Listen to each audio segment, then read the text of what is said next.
Order. First item is Pledge of Allegiance. Pledge allegiance to the flag of the United States of America and to the republic for which it stands, one nation, under God, indivisible, with liberty and justice for all. Next item is roll call. Borschman, Here. Morocco, Here. Ritchie, Here. Brancha, here, Suture, Here. Lomere, Present. Scarborough. Here. We have a quorum. Okay, next item D, review of, well, before I go there, I just would like to welcome the audience here. Comment that the meeting will be conducted in accordance with the agendas up there. We may amend it in a minute when we get to approval, but it'll follow that agenda unless amended. There will be a public comment section for items not on the agenda, and then we will have opportunity for public comment on each of the respective items when we get there. So next item is review of the agenda. Does anybody have any changes or amendments? I'd make a motion to accept it as presented. Second. All in favor, aye? Aye. Opposed? Agenda is approved. Next item E is public comment for items not on the agenda. This is, as it says, for items not on the agenda, opportunity for our audience and community residents to bring forward any comments or questions that are not on the agenda. You will be given the opportunity to speak as each item is addressed. So is there anybody out there who has something they'd like to bring up that's not on the agenda? I will open the public comment at 6:02. Nobody here? How about online? Anybody online?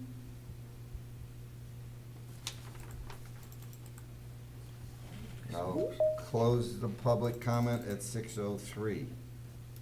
Item F1, this is a public hearing for PC file 2026-004, 7 Brew. This is a special land use request as well as a conceptual site plan. They will have to, at some future meeting, come back for a final site plan. So tonight is a special land use and a conceptual site plan. The petitioner is Oleo Group, and this is a request to allow the former Burger King site on Dixie to be repurposed as a 7 Brew drive-through coffee stand, I guess is the best way to say it. Megan, would you like to provide a brief explanation of the request? Sure.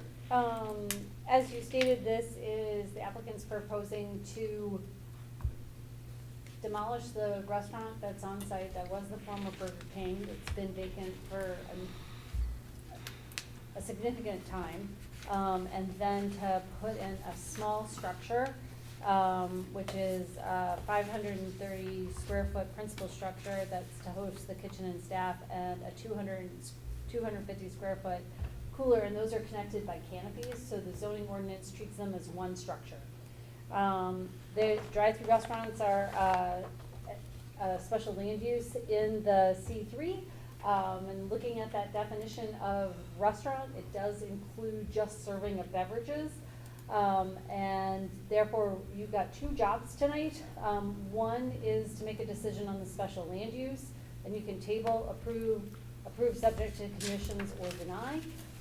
And also, you have a conceptual site plan in front of you, and when considering that plan, you can either approve, ask for revisions, or give a disapproval. In terms of there's a number of standards for the special land use, and I just want to flag a couple of things in our review. One is that we found that the proposed use is harmonious with the surrounding area. However, we did want to point out that the master plan shows this as part of the central Dixie target area.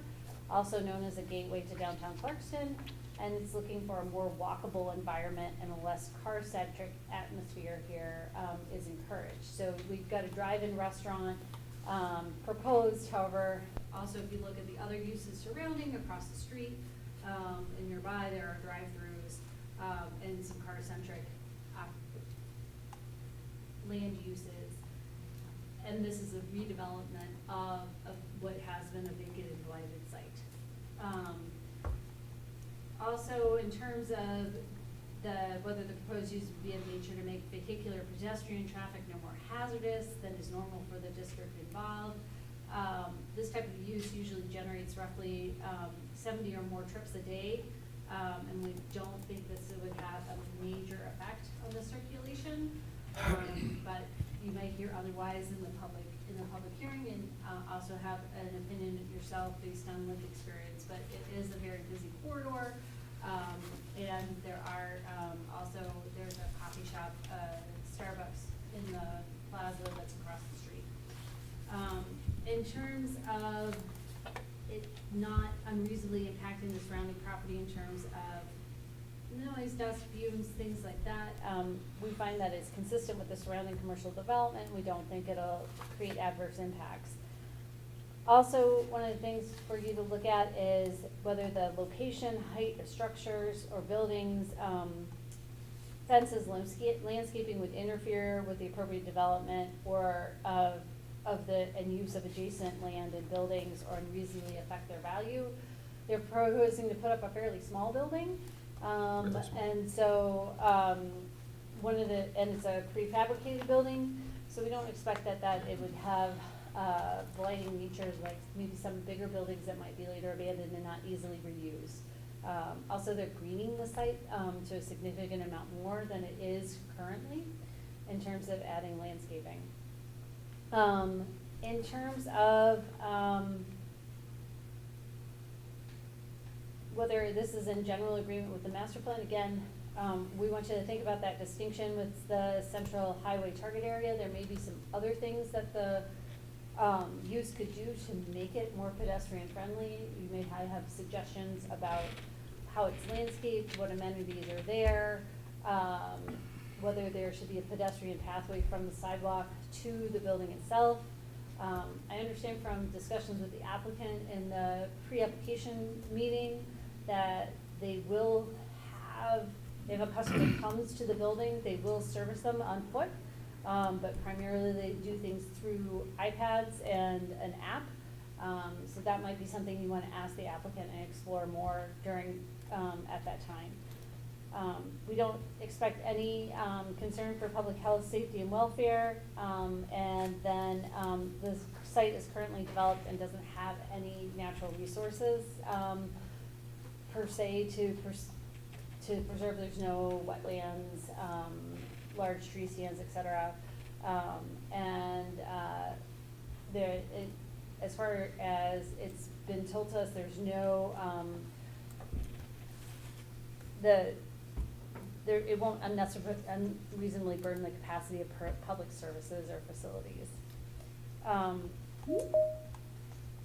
Again, this is a really small building footprint, but I'm sure you noticed that there seemed to be a significant amount of cars that be able to circulate around.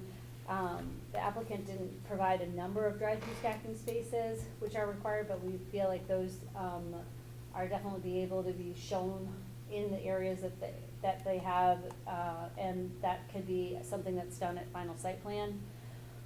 In terms of site access and circulation, we're gonna defer to the township engineer. And then with the safety path, again, there's a safety path that's going across.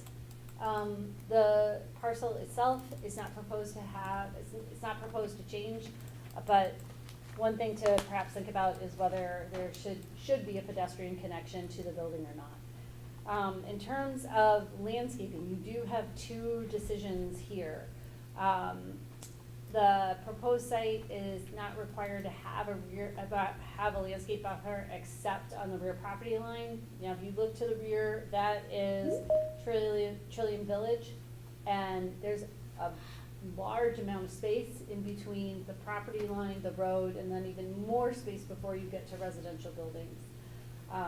So based on that, the applicant has not provided a buffer. You should give direction to the applicant as to whether that existing vegetation creates a buffer with at least 80% at capacity, or if something else should be required along that rear property line in order to provide the appropriate buffering.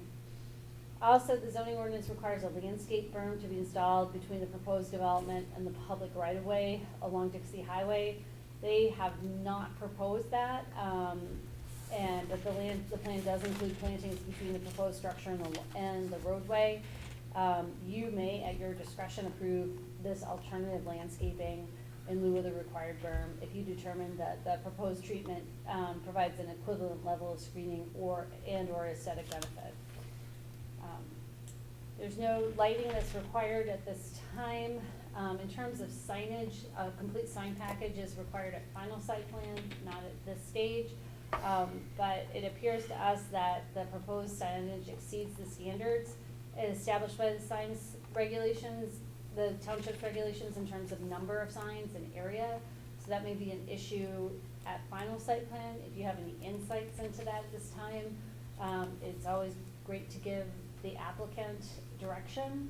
And then finally, we felt like the proposed design is consistent with the architectural standards and design intent for this commercial district and the Dixie Overlay District. What your decisions are whether the planning commission, whether you feel the requested use meets the criteria provided to be granted for special use, and then also make a decision on direction on buffering on the rear property line, proposed landscaping to screen the parking lot, and the conceptual site plan approval.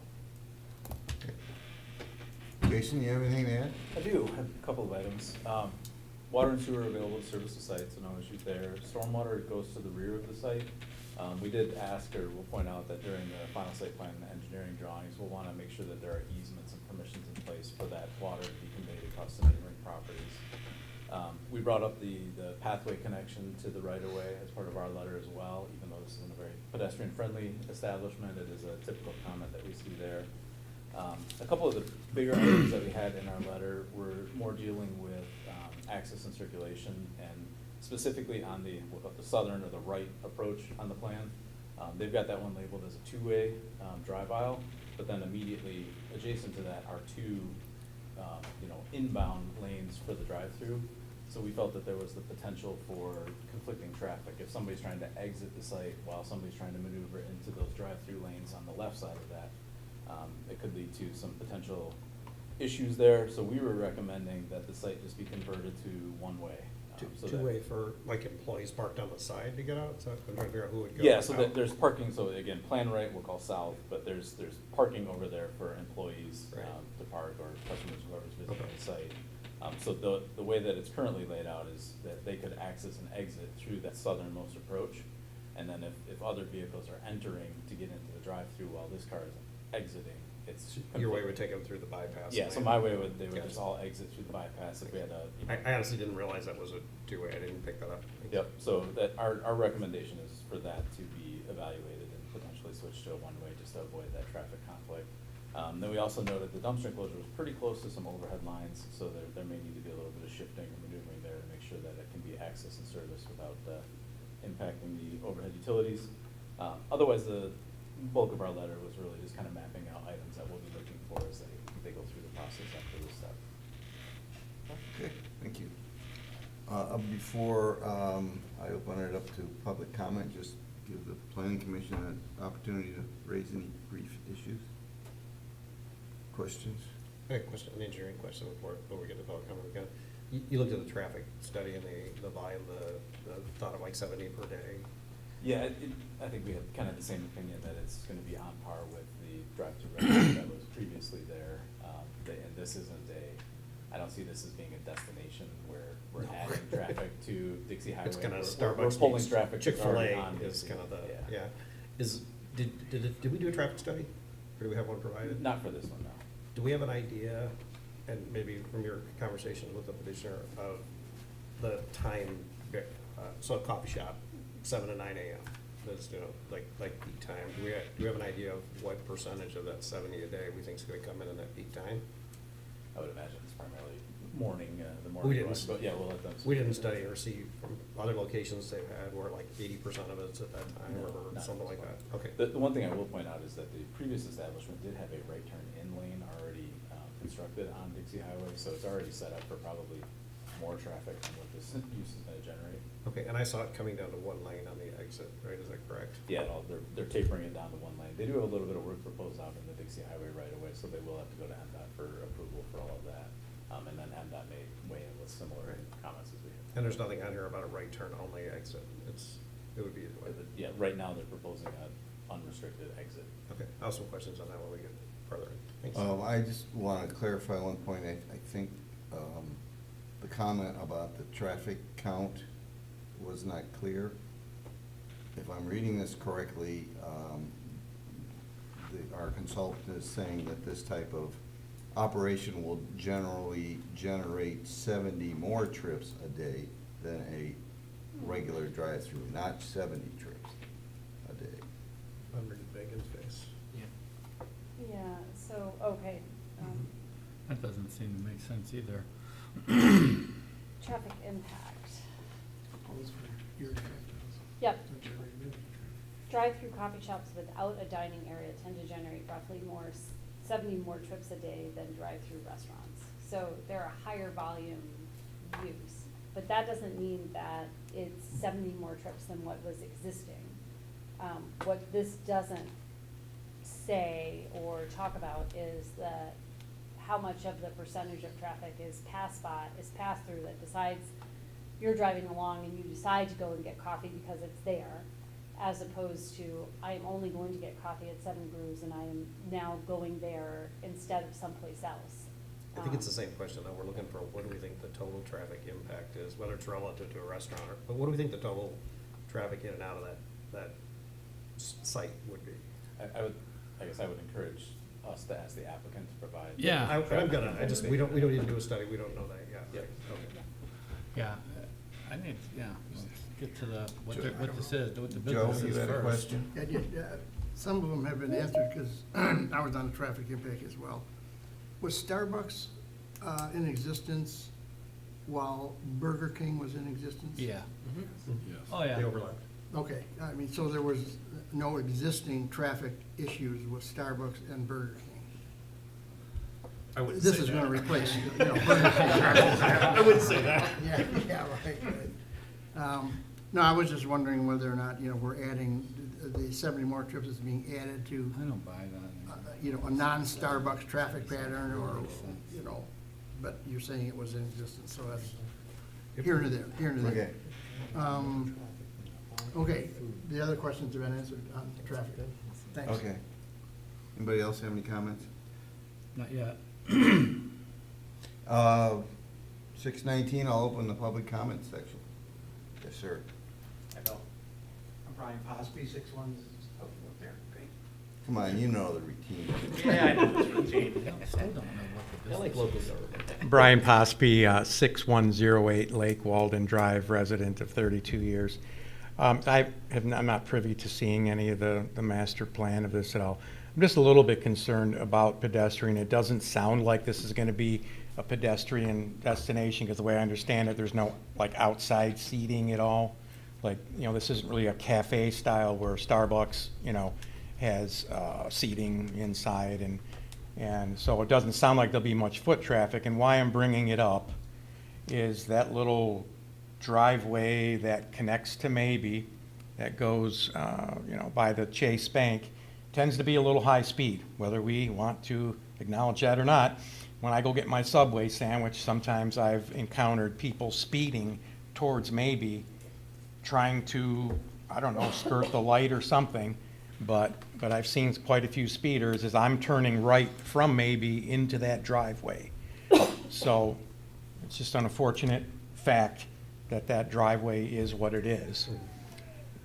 And if it is gonna be walk up and people walking, because Burger King is not a walk up, people would drive up to Burger King. I rarely saw anybody walking, but the way the Ritter Marketplace, whatever you call it, with the subway is, the way that's all laid out, it's not really conducive to walking patterns and things like that. So I just want to express that, I'd like to see a little bit, see that addressed by Planning Commission and how that's going to be laid out. That's it. Thank you. Thanks. Anybody else in the audience? Have any comments? Anybody online? No other comment? I'll close the public comment at 6:21. I guess I know the applicant is in the audience and as well as online. Would one of you please introduce yourself and talk about your business model? And I particularly would like to have a better understanding of the traffic flow and the service process. So whoever wants to, on behalf of the applicant. Are they here? Yes, certainly. Oh, I'm online. I have a few people with me, but I can go first. Can you So good evening. Can you introduce yourself, please? Yes, of course. My name is Carly Ditar, and I'm with Olio Development Group. I am the applicant here. I act as an owner's representative for Brewtopia, the developer for the proposed 7 Brew Coffee. And we do appreciate the opportunity today to present this to you all. We are requesting the approval of a special land use and conceptual site plan for a 7 Brew located at this location, the former Burger King, as mentioned. The project will redevelop the existing commercial site, approximately 530 square foot building, associated cooler, landscaping, parking, and dual lane drive-through as you saw on the site plan. For those not familiar with the brand, 7 Brew is a drive-through beverage concept that focuses on coffees, teas, energy drinks, lemonades, other specialty beverages. We are a drive-through only operation with no indoor or outdoor seating as mentioned, and no food preparation. Orders are typically taken by team members outside the vehicle rather than the traditional speaker box that you see at a drive-through restaurant. This helps us keep vehicles moving through the site. So just to kind of touch on circulation, and I do have our civil engineering team here with us, as well as a few members of the Brewtopia team, including the VP of Operations, Steve, and he is actually in person. I believe he's a local resident to the area as well. So the idea with the site plan is to have a 2-lane drive-through and then a full bypass lane to circulate the site. We have reviewed the comments set forth in the packet prior to this meeting and have started working with our consultants to address some of those things. And we'll continue to address those as we get feedback from you all today. The employee parking located on the right, that is obviously we don't have any indoor or outdoor services, so that is strictly for the employees. The intent would be to use the bypass lane if needed during high traffic periods. Having that 2-way circulation next to the parking will help employees if they need to leave during those high peak times, instead of having to get stuck kind of as, if we have to use that bypass. Obviously, the plan is to keep the traffic in the 2 drive-through lanes.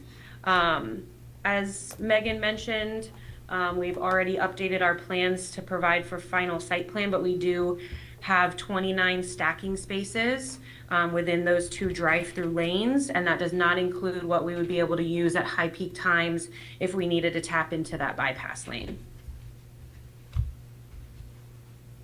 If there are any other questions, I'm happy to address, or if there's anything else that you would like me to touch on. So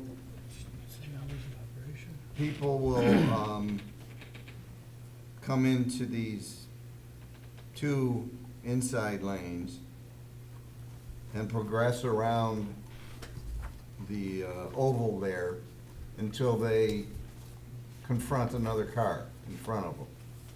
And then they'll stop, Correct, yes. and at some point, either they order from their app or somebody from inside comes out and takes their order. Yes, sir. And then as the cars in front of them creep forward, they'll creep forward, and their beverage is brought out to their car at some point. Yes. And if somebody who's 3 or 4 cars back gets their beverage before people in front of them, how do they get out? They probably don't get their beverage first. Steve, I don't know if you want to jump in for that one. Probably can answer the operation aspect, so. Please introduce yourself. I'm Steve Borowski, Vice President of Operations. So the way it works is we have a texter that takes all the orders, and they also control the traffic and they control the cars because we have to keep it tight. So I believe in this case, from the drawings, we can keep around 29 cars in both lanes stacked. So we'll keep them moving and rotating. Typically, the order goes in, that's how the order goes out. There are some cases, maybe something gets made wrong, where we will serve the drinks ahead of time.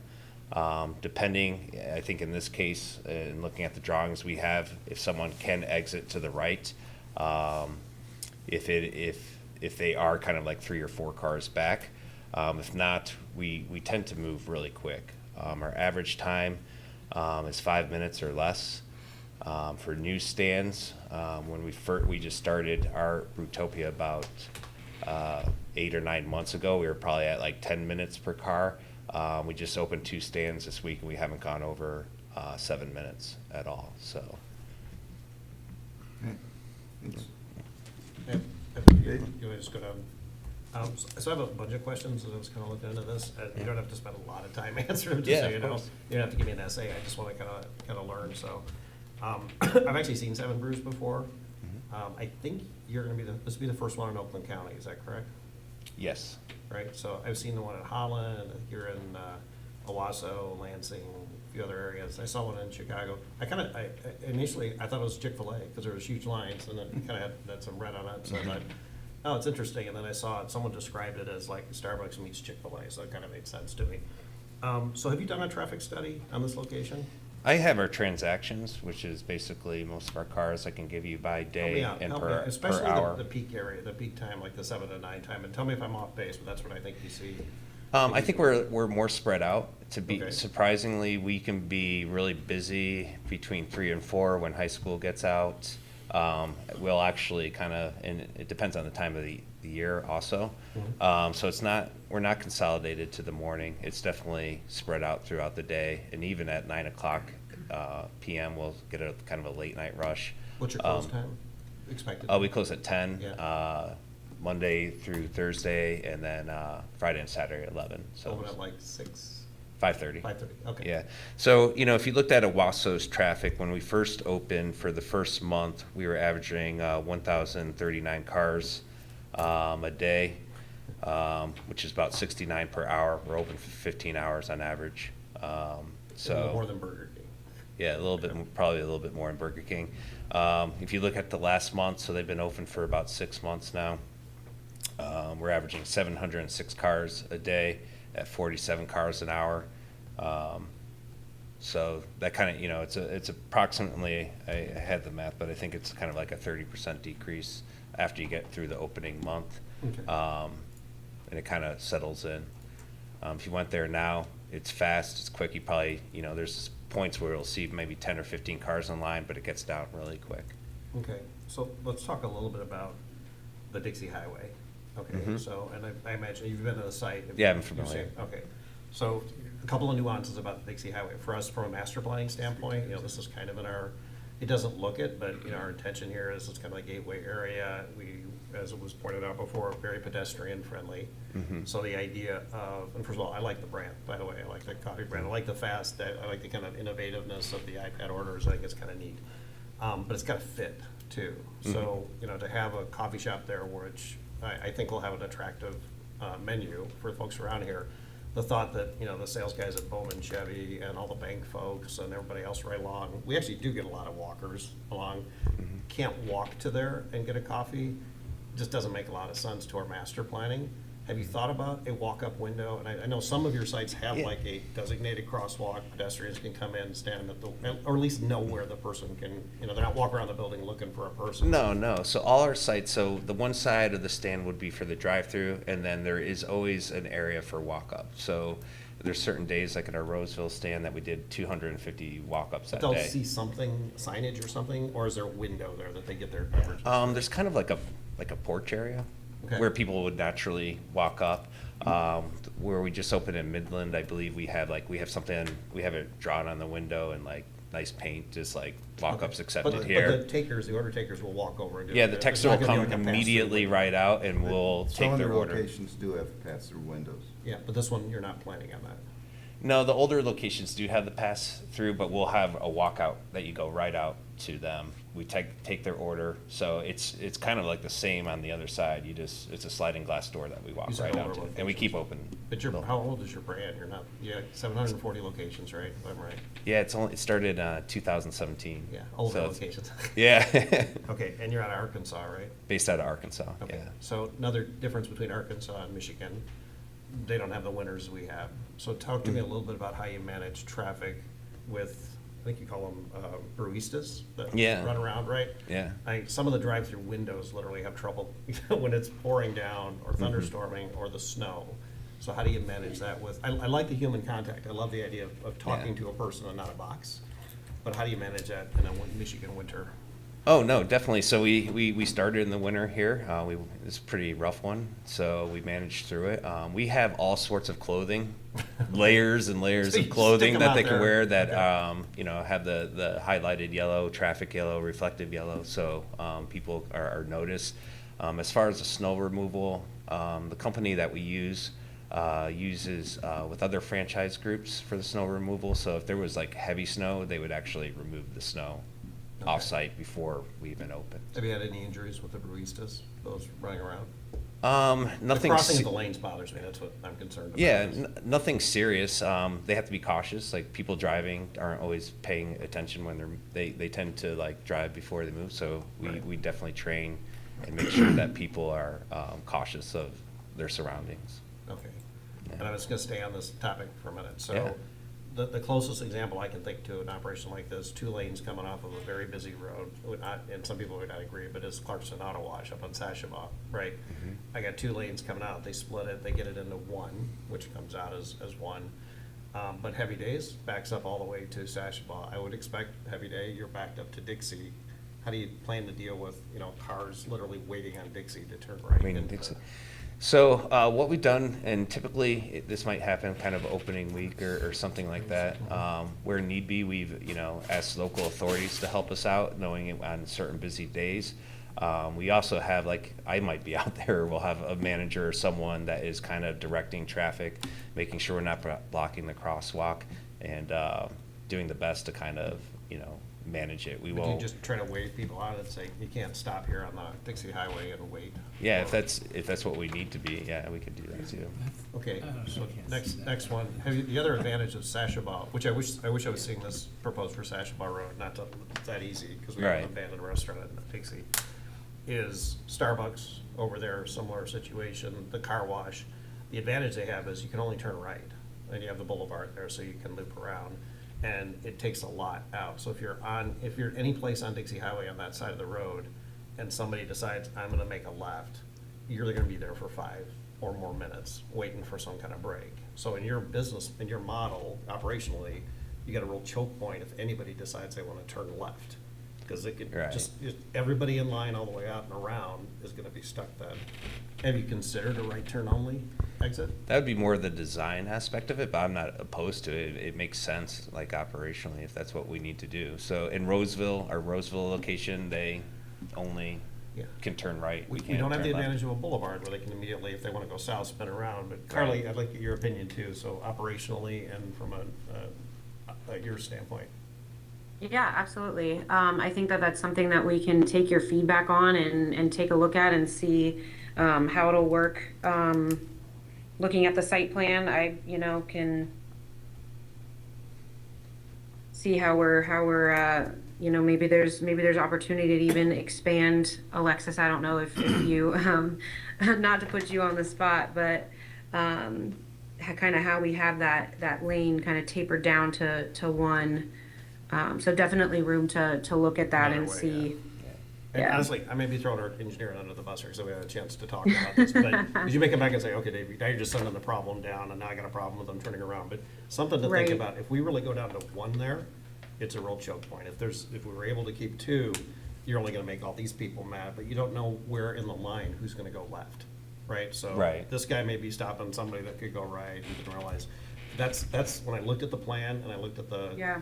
other store traffic that I saw online, I'm like, this is gonna be a problem. We have, on Dixie Highway, it's a fast road. It already has a lot of traffic problems.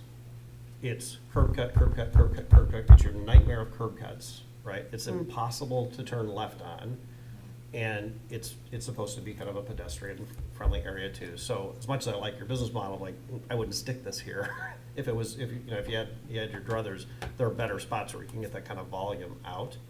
I did notice in some of the images online, there are picnic tables and things at some of your locations. It looked like those are mostly break room or breakouts for the employees. No, they're meant for guests, so we can get probably, looking at the site, once I see kind of more of the plans, you probably could get two That to might be three. nice. Yeah. I mean, it does lend itself to what our master plan is to make it more, but, and I think there's a lot of businesses there that would walk Yeah. up for a great cup of coffee. Yeah. If we end up being able to solve some of these problems. Our Allen Park location has a picnic table. We can put a couple out there. Yep, and I know I'm kind of dominating. The last thing I'll leave with is I'm a little bit concerned about the modular construction. I love that you can put something small in there, right? I don't know that I agree with Megan, the reuse, right? So if it doesn't work out, it's a small, so my point is, I don't know who else wants to go in a 500 square foot building. I think more my point is that it's easier to move. You're thinking, you just come in and get it out of there the same way you brought it. Okay, then you're right. Then I'll get on your side. So more so than like the Burger King, like who wants to go in that specific building? So it's easy to put in and it goes in half the time from what I understand.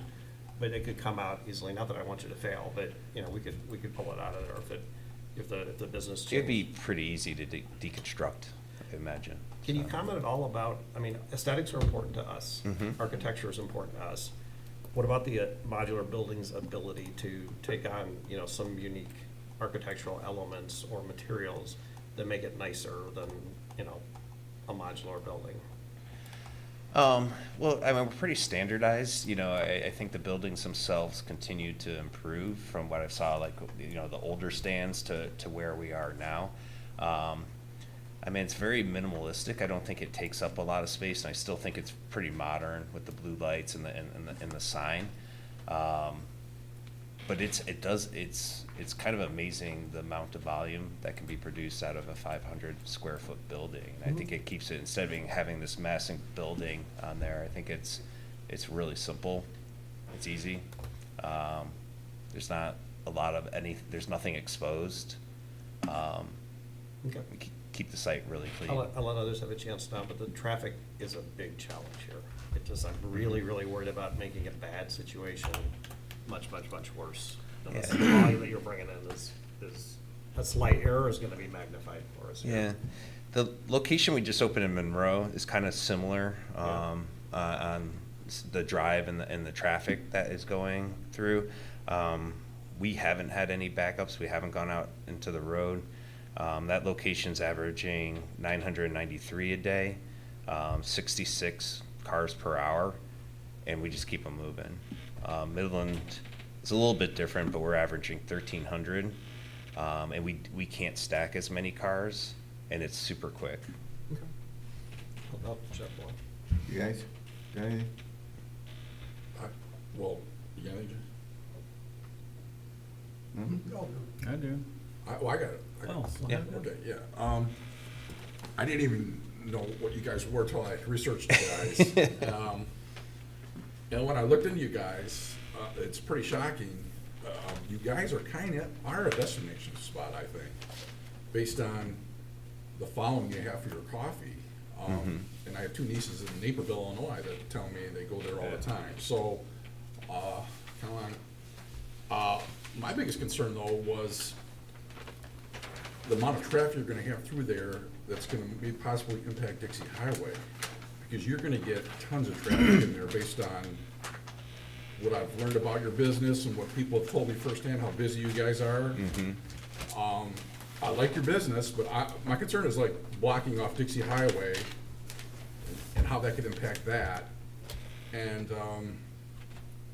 how you can keep traffic flowing through there, but from what I hear, and your social media kind of brags about how busy you guys are. Right. I mean, how long the lines are, and so that's something you guys kind of promote, but anyway, I got first-hand knowledge how busy you guys get, but I just concerned about that Dixie Highway, and turning left out of there is gonna be extremely difficult. I mean, it's Right. gonna block. Yeah, I think I would probably be best for us if everyone turned right, because it doesn't block it. I think it's a single lane exit currently. The way I looked, I was just on the site the other day and took some pictures of it.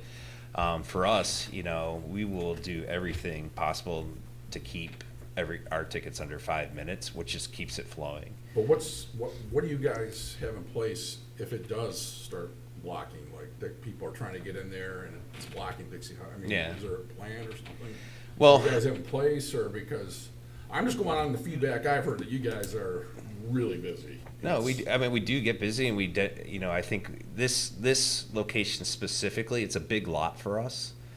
We can stack a huge amount of cars in there that are going through within, from the moment we take their order, which would be at the back of the line, they're 5 minutes out.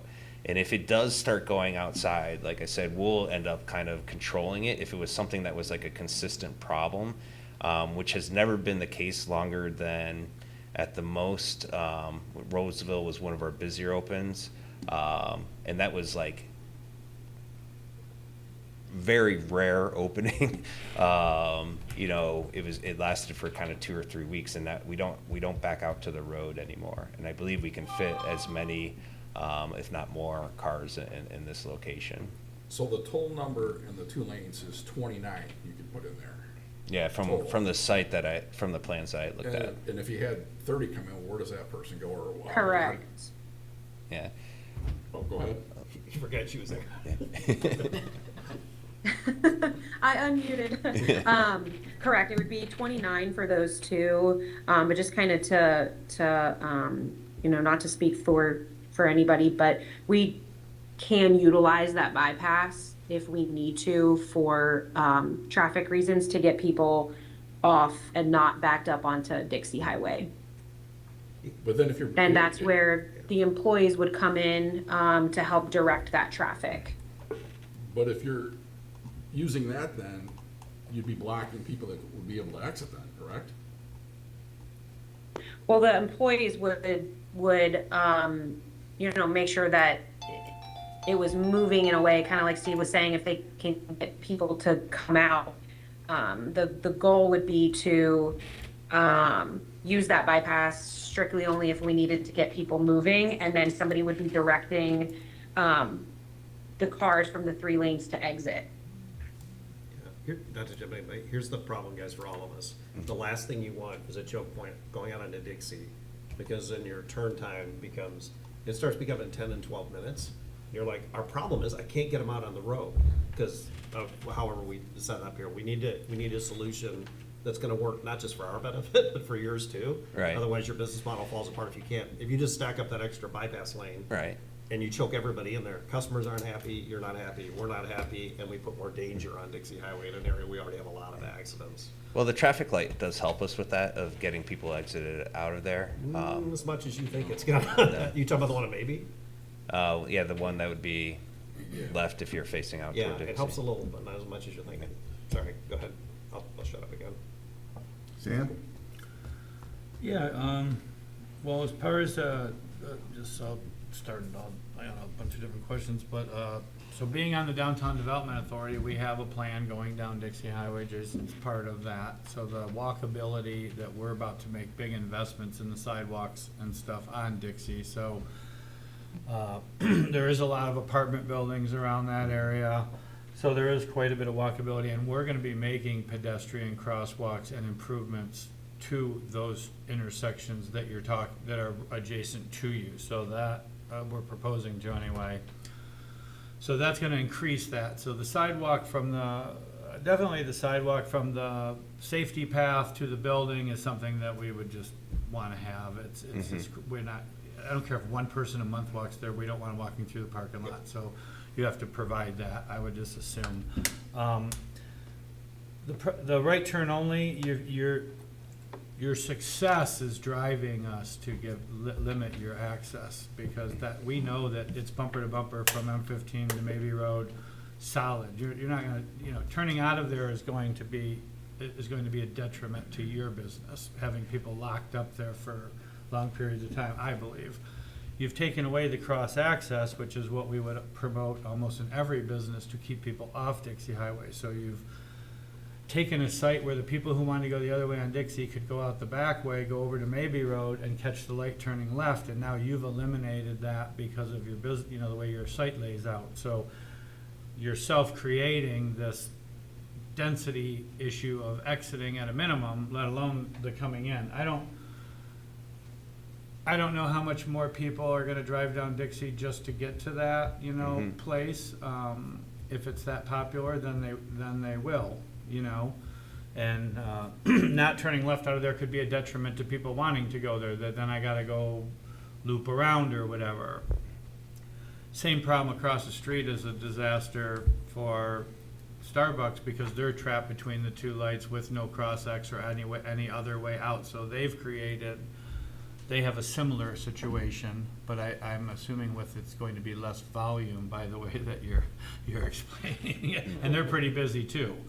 I like the fact that the people going north are gonna, coffee, let's talk about, not fancy drinks, they're gonna probably patronize your place for sure now, because they have that ability to not get across the street. So that's gonna eliminate some of the mess of people trying to turn left in the Starbucks going north, and then they're in the middle lane traffic conflict going there. So maybe you relieve a little bit of that current issue that we have. But my main points are the sidewalk to the building for sure is something I would want to look at. Right turn only is probably where we're going to end up with this discussion, I'm thinking, with the cross access having been removed. I don't have as much issue with the buffering in the back because of the road back there, so that's not as much. I'd like to see that landscaping more on the front, because we're really trying to promote and plant on Dixie. So the beautification of that, your investment in the corridor now is gonna boost our development authority capture, so that's a huge positive for us. Encouraging more revitalization, so that's, welcome for that. I think that you're missing an opportunity to have a little bit of a nice area behind the building in that big grassy area that you could landscape in, a nice little patio area, because you are surrounded by apartment buildings and senior housing that is walkable to that site. So although you're surrounded by traffic, you have plenty of room to put up some arborvitaes and make something a little bit nicer. I don't know that I would promote it to the road front like the Starbucks is here on Sashaba. I don't think that's the model necessarily, but you've got the room to do something nice behind the coolers through the wall. So if they get serviced under the canopy there, they could Go to the kind of back head space. right through there to a nice landscape protected area, possibly, that might be a nice feature. As a builder, I'm not really concerned about the modularness of it, because I've had buildings done that way. It's all about the facade. We don't want vinyl siding. You have to use stone or brick. It appears that you're going to be using the hardscape. How the building's put together is not relevant to me, but it's small, and as long as the outside of it are commercial finishes that you seem to be presenting, then how you built it's a moot point for me. I'm not in favor of the berming of it, because I think you have the ability, and you've proposed some pretty good landscaping to really, we've got a lot of impervious surface to the north and south of you, and you're gonna actually become a green space. I think visually between the bank and the Ritter's Plaza, so that works towards the DDA's goals and objectives, and I think the master plan. Snow removal, to me, I have a commercial building on Dixie too, it's a problem. You're not leaving any room to put it with your bypass lane and your double lanes all being there, so I would wanna see where the snow's going, and you've got a high volume of cars, so you're always gonna have conflicting traffic to manipulate your snow. So if you can't immediately push the snow to somewhere, I think you're gonna have a problem trying to gather it up and then relocate it while you're operating with this kind of traffic flow, you know? So I would look at the landscape plan to see if there was some sort of spots. I'm a little concerned about between the customer parking and the bank, because you've just got that little median there where the snow here, you know, the rollovers of the parking lot's gonna go over the top of that. So you really limited yourself to a spot next to the left side of the dumpster for all the snow on this impervious surface. So I think for you to be able to keep a nice clean lot with, and safe enough for people to be walking in it with vehicular traffic moving, you need to have a little bit better snow plan, or I would at least like to understand how that's going to work. I'm not sure how you're gonna deal with the obstruction of delivery drivers. And Jason, do we have the movements on this project outlined for fire trucks and semi-traffic? One of the items that was asked for was a circulation plan. In our review and also. So we would the wanna fire see you marshal's review. show us how a semi can traverse your property and make deliveries, and I didn't see a designated unloading spot. Is there one? No, there is So not. typically that's required, that you have a spot that a truck can go in without blocking the bypass lane if there was an emergency where somebody had to escape. So I think that's something that we should at least have a plan. We have shared that with some parking spots and things at times and been a little flexible. Right. But your whole business model is moving cars fast and having some staff in the mix. So just want to make sure that we're making sure that, you know, and I know you've done it in other spots, but I don't know that you've done it in this tight of a spot, or that with this layout, or in snow, or so that's why we're going through the whole rigmarole to bring up these points. The blue lines, are they denoted by a raised curb, a bump, or something? Because you're not gonna see the painted lines going around the building all the time unless in the winter and stuff. So how are you denoting the double lane all the way around? I know it's shown on a plan like a bunch of blue hatch lines. Is that something you're showing that you're painting on the pavement? It's it's striped, yeah, on the pavement. No, It's not raised. no raises, no bumps, not even little tiny, No. okay. We do, and then we'll have, we do have like traffic, like signs that Little kind of go things through, that go like the up. middle of the lane and the side and stuff. Okay. Just wanna make sure. The one-way traffic may be a way, eliminating the two-way traffic on site may be a way for you to open up a little spot for loading, unloading, I don't know, depending on how you work on the site. Yeah, our Allen Park location's very tight, and they'll take up one lane, and then we just direct people through that. They drop off in pallets, so it's not a long Okay. process. We're gonna take heat for this amount of volume of traffic from the residents at that intersection, so that's why we already are, with a vacant building there, it's a problem. So what you're proposing is going to be a bigger problem, doesn't mean that we don't wanna have business and investment, but the right turn things out, things like that, you're gonna have to, we're gonna have to have some real conversations about how that keeps it moving, you know? But those are my highlights, the highlight reel right there. Brad? I think Mr. Brosky said that this is probably actually a wider site than many of your locations, I would think. Yeah. At least the ones I've seen. This one's probably twice as wide as most of your sites, so. Yes. So I mean, to me, Okay. it's gonna have much more ease of stacking than, some of the other sites. A lot of the other sites are kinda like the Bigby one down by Okay. Cruises Deer Lake, where it's a real narrow alley one lane lots. and barely have even a bypass lane. So to me, they have plenty of space for stacking. And the other thing is you could use that, like you were saying, the initial lane when you first pull in for unloading, and when cars pull in, they're just pulling around that, because hopefully you're not stacked out to totally Right, to right. Dixie all the time. It might, like I said, at the beginning, I could see that, just like Starbucks, if anybody remembers when Starbucks went in, it stacked out onto Dixie Highway, so it calmed down. But I mean, I guess the biggest thing between maybe and M15 is probably the highest crash Thank you sites for pointing that out. along Dixie Highway, so. I regretted not saying that, yeah. So when you talk about curb cuts and everything else, and I guess I'm gonna be highly wanting to make sure the cross-access on the south side of your property that goes towards the bank and back to the service road behind there is maintained. So you were talking about all you have is to the left of the dumpster.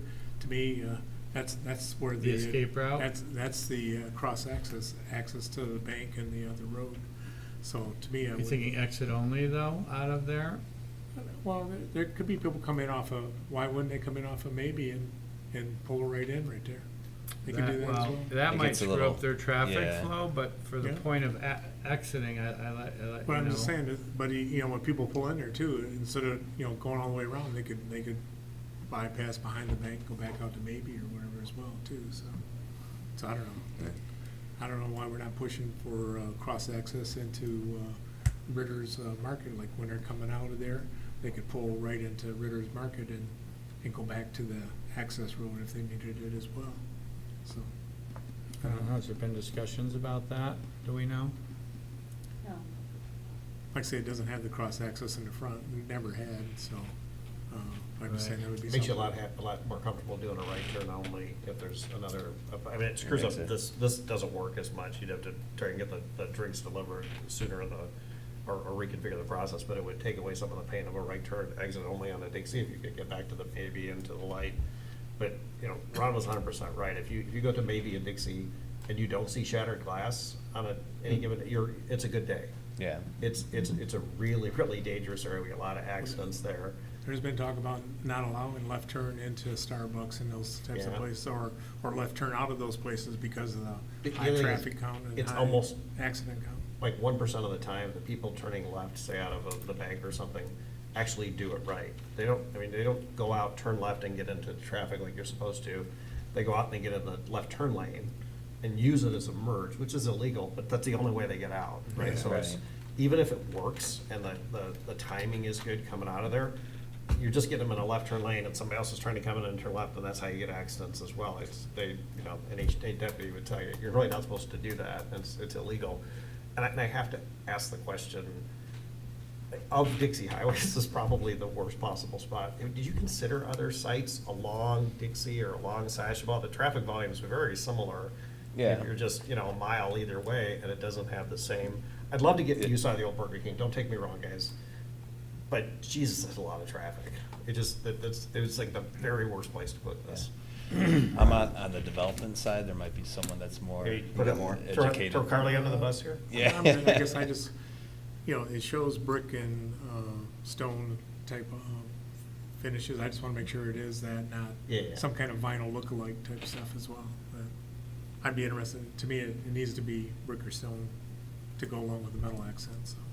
I agree, and it's not that thin brick, is it? What do they call that stuff they used to have? Paint? I think you can do hard brick, No. the ones, Well, Well, it's a veneer, but that's the same, Yeah. you know? Brick-like image, yeah. yeah. As long as it's hard material, not like, I mean, I would have to talk, but I know they do have some brews that have real brick. The ones that we have currently have the, like the fake brick. But you can Yeah, get a they're- real brick. Yeah, there are design options that we Yeah. can certainly look into. I don't think it's Yeah. as big a deal whether it's a solid or a veneer. It just Right. needs, Taco Bell's got veneer all over it too. Yeah. It just needs to be real hard surface attached to the building. Yeah. Yeah. How thick it is not really the issue, but the value of the veneer is more, I think, what we're more concerned about. Like I said, we wouldn't allow vinyl siding, so we're not gonna allow like Simulated vinyl brick vinyl, look stuff. fake stone. Gotcha. Jason? Yeah. Yep, so you guys answered most of my questions. How many employees are generally there at the same time? When we're in normal operations after the opening, minimum is gonna be 2, at the most, 12 to 13. So Okay. at a time. So, and then That's good they're all to know. mostly part-time employees, younger, so they're, you know, it's roughly, we employ up to 50 to 60 people per stand. Okay, this one's actually for Megan.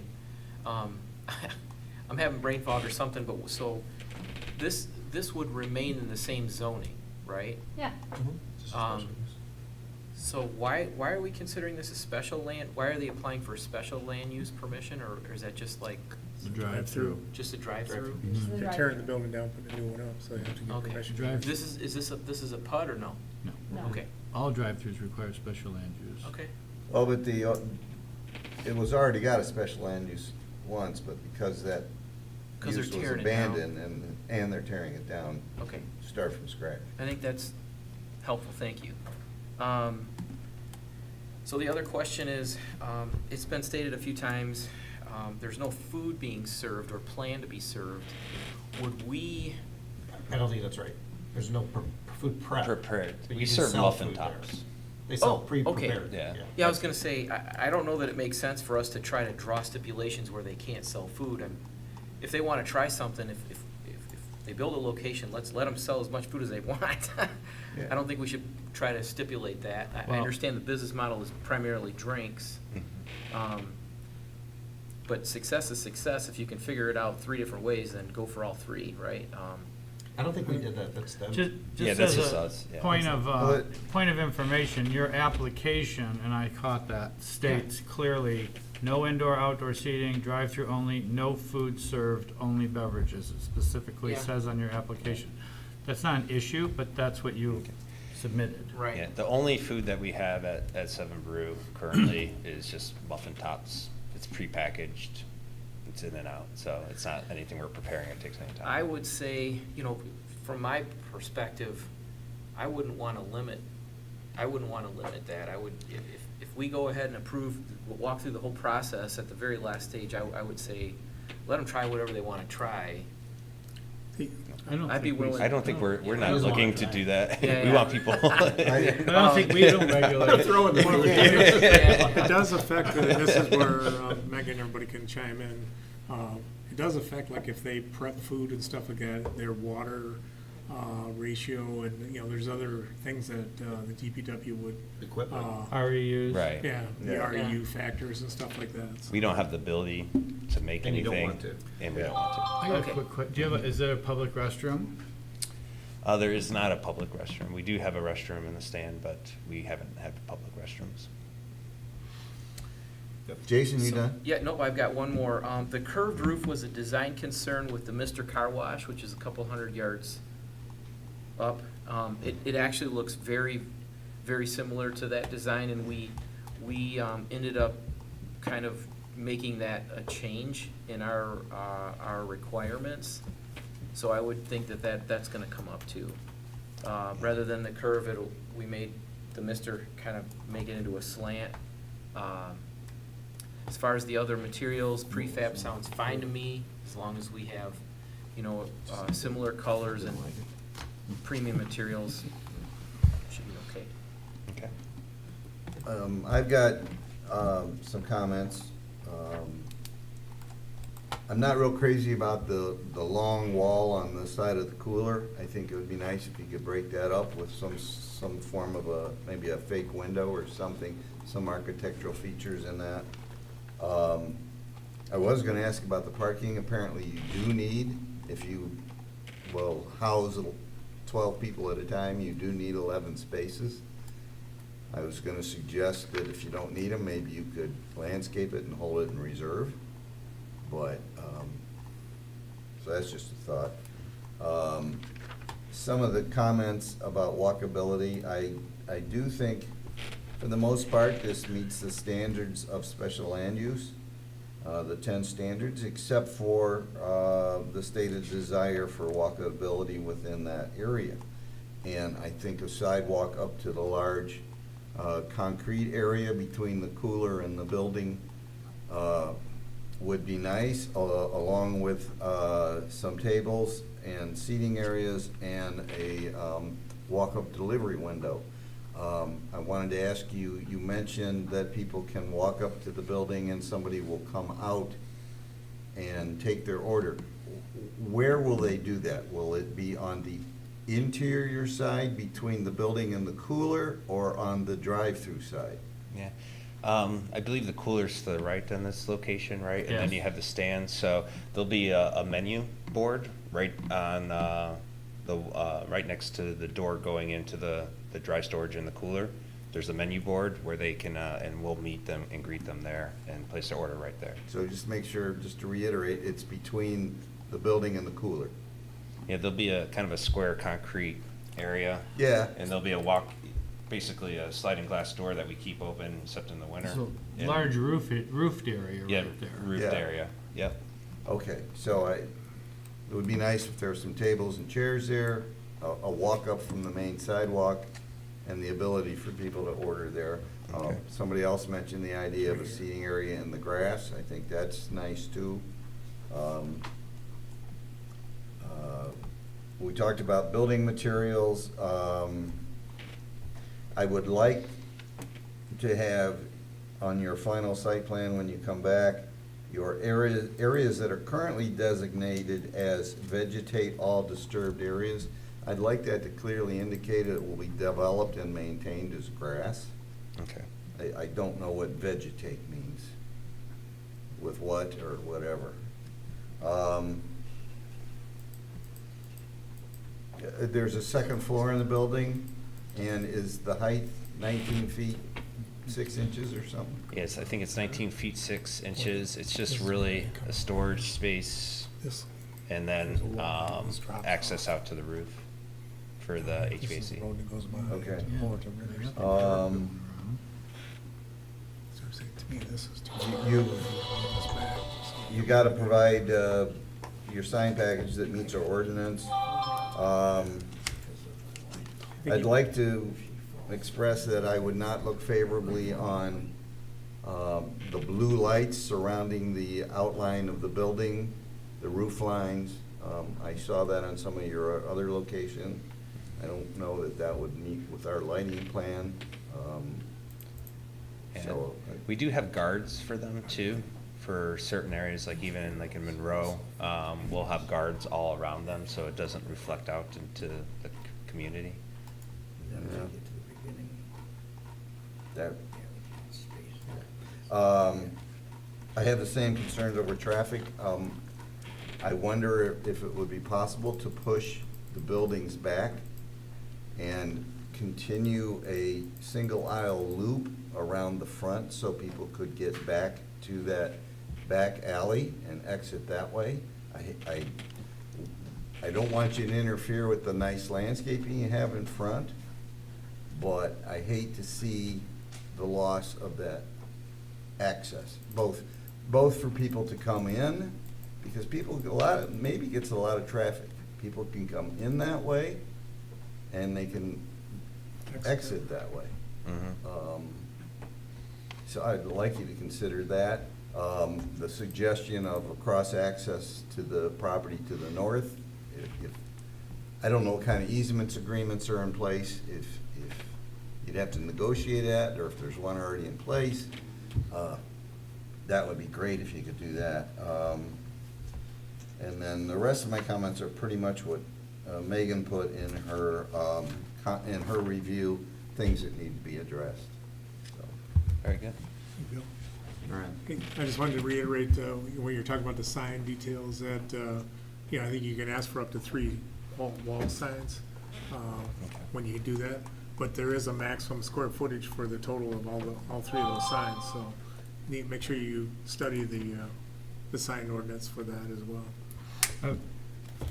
Megan, I got a follow-up question on that. In this district, are they only allowed 100 square feet period for the building? Cause on some buildings, it's based upon the width of the building, on how many square feet you get, and since you've got like a mini building.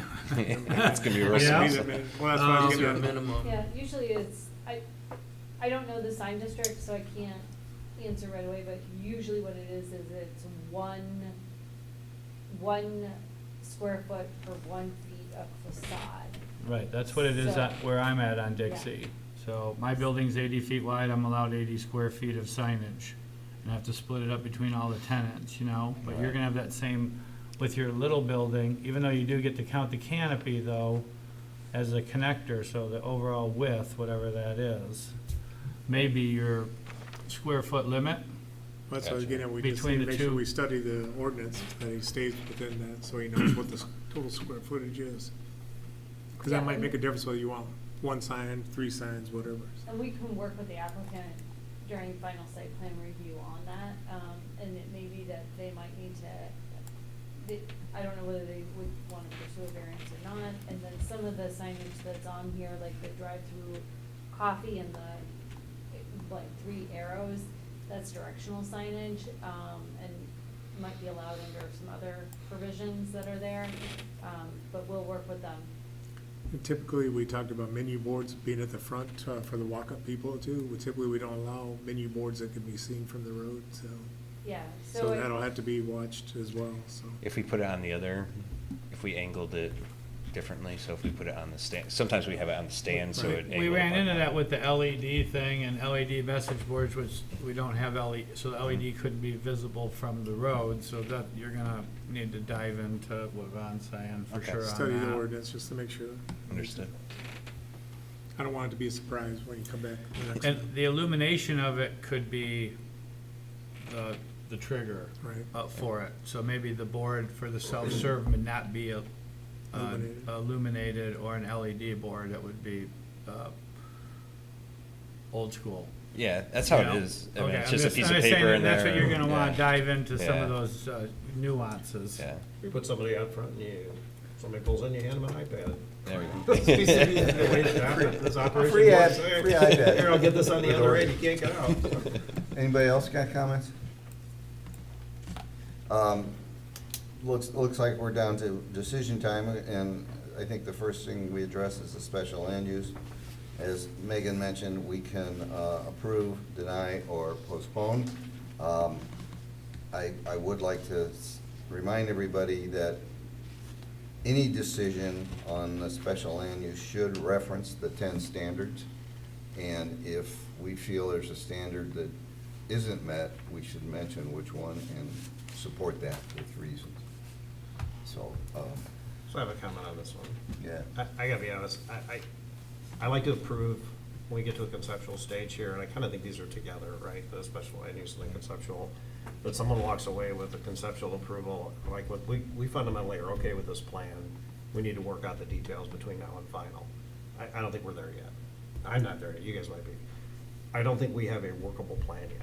And I think the biggest reason for that is the traffic.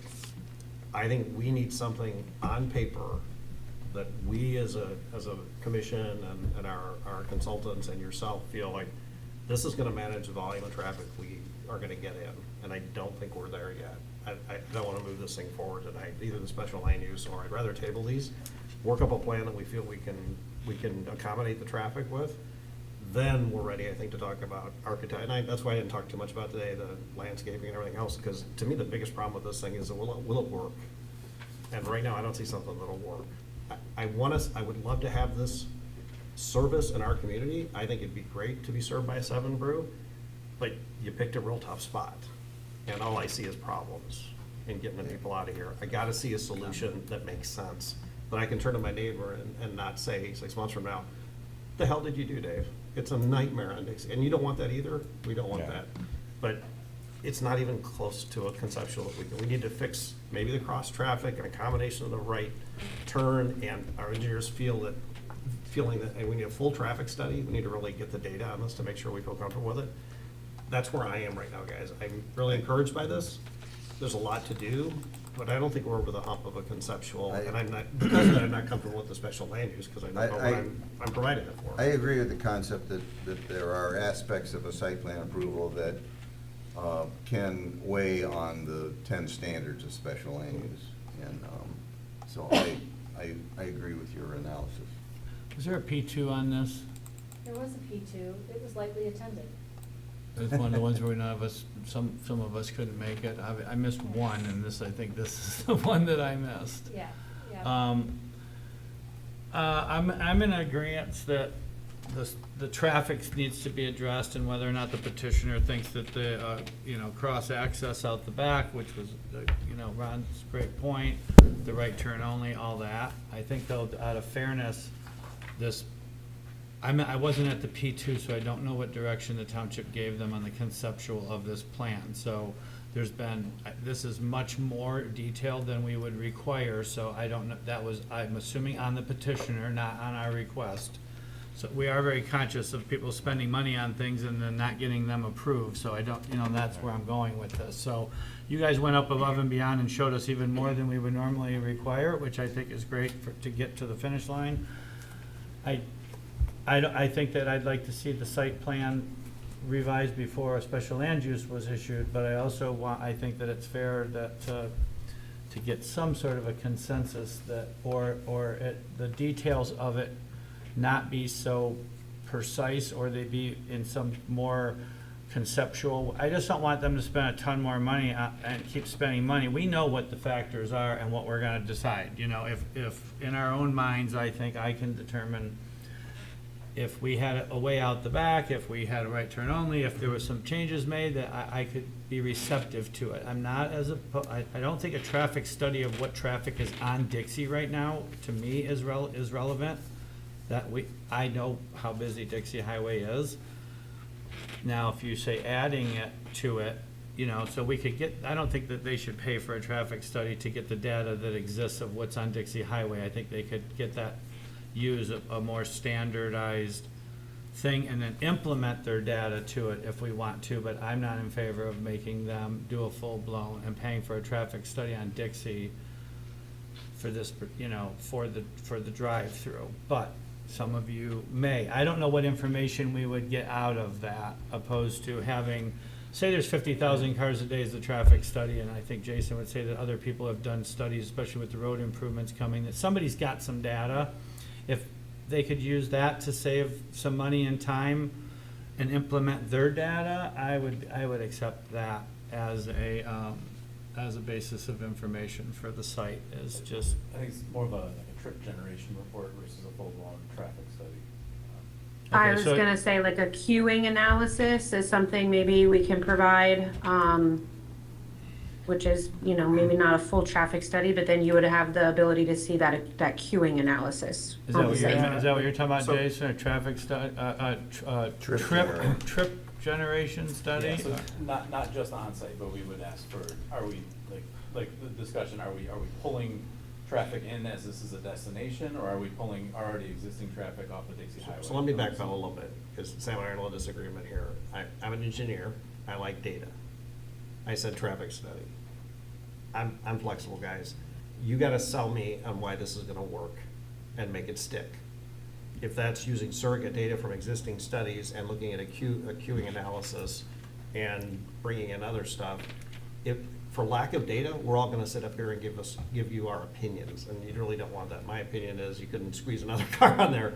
So whatever data you wanna use, if it isn't a full traffic study, it needs to convince us that we're gonna be able to manage and it's mostly the exit traffic, right? Without jamming up the business and causing more hazards on Dixie Highway. So you get where I'm coming from. We wanna see some data that supports it's gonna work, right? And this comes down to, okay, if we put in a cross traffic to the back, what percentage do we think is gonna use that? What's that gonna do over on maybe at the traffic light? Because we already know that backs up all the way up the hill sometimes. So it's gotta be comprehensive, and we gotta believe it's gonna work. And then I think, once we get that, then we'd be ready to move past conceptual. But it's just too big a box here to pretend that it's, at the same level as some of the other stuff that I think we can get fixed. We gotta get a solution that we believe is gonna work from a traffic standpoint. That's my biggest roadblock. This is mine, but I'll be the one saying I told you so if we don't take care of it. You don't want that. I would provide some Trust me, positive you don't want that. feedback. I agree with Sam that on the heavier landscaping on the rear property line, I don't see the need for it. It's essentially commercial behind it, and with that alley and additional parking, and then a heavy buffer. Nobody along Dixie in that area's got a berm. As long as you have something pretty close to the landscaping plan you have, I could go along with that. I think that Bill's point of moving the building back, I don't know if that helps or hurts you, it doesn't change the loop size, but having that able to come back across the front and redirect or go through again to get to that other access is going to also help with flow without, I think that you could maintain the green space on Dixie, which we're looking for. You could get a single lane. The only issue with the single lane cutting through is the people on the far right lane trying to cut across the people on the right lane. But if you have staff directing direct that. traffic, you You could have do it. control, It gives us that opportunity, because going out the back, in the back right corner by the dumpster, which you have the curbs already kind of showing that as an opening, if Ron suggested you move the dumpster a little bit forward so that there was more room to Attorney Regis. get around it. Yeah. Connecting that front that you were talking about, I think, is what connects the dots to flexibility of access to the property if you can't get, because I don't know that cutting through Ritter's helps the situation a whole bunch either, but having access out Right. the front and the back, Mike? the way that Burger King always was, I think is gonna be the road towards the Kind of what solution. Taco Bell has that now, where it cuts back Yep, across. Taco Bell goes right around the building, and then you can get back around it, so it doesn't affect your site plan, your stacking, your stuff, or, It won't you know, affect your anything, stacking so a it's little a, bit. huh? Yeah, It when might you move affect it the back. stacking, yeah, a Yeah, little it could take a bit. couple cars away. But I think And- I think it solves more problems than it hurts, having a way to get out They're the gonna have to back. model it and watch it going through it and see. But you guys work that out. And I'd even go along with excess signage that says left turn that way, if you could do that. I think we're not used to also, honestly, the whole narrative of having people in the parking lot is kind of like when we got Pine Knob, right? We said, well, you need a sign here, and like, we're gonna have people in the parking lot, and they do, right? That's, your business model of having people out in the parking lot is just something we gotta kind of digest. Because I don't know how much we can depend on that, because I think you're thinking, we could have them do this, we could have them do that, Yeah. because they're there anyway, right? We're And not during a used to bus- that. And during a peak time, we'll have like 6 to 8 people out there. Yeah, so as long as they're coordinating, well, that's Yeah. also, it could be very beneficial to us in getting people, like, oh, you want, where you going, then you need to be able to. Yeah, we have to keep Now we're people, they Disneyland, don't get move in the up, right so, parking lot. Yeah, Well, you- and we're used to that traffic flow going around the BK, getting back the other way, going out the back. Right. It's been ingrained in us who live here and have used that site before. So you could have the inside lane have to turn left, and you could have the outside lane That's go. what, yeah, that's go why it's out. gotta look to your flow, like, when do they Right. get their coffee? When can we peel them off to head up Yeah. that way? Like, just like when you get anywhere else, like, okay, westbound Dixie, southbound Dixie this way, we just gotta figure out how to make it work. Ron, you tried to say something? I was gonna say that, the Chick-fil-A and Squirrel Road kind of has this double drive through Yeah. with the people are outside taking your order, and then you pull around, pick up your food. So I mean, that's kind of the same setup as what they're doing, and it's totally different layout, because they Yeah, have, longer it's a queues. bigger, because they have indoor eating and everything, so. Yeah. But, Yeah. Egan, you had some? Well, I just was gonna suggest that maybe a motion to postpone is what you're looking at. Table or postpone? And Postpone. postpone, cause table is always to the next meeting. Oh, you're right, thanks.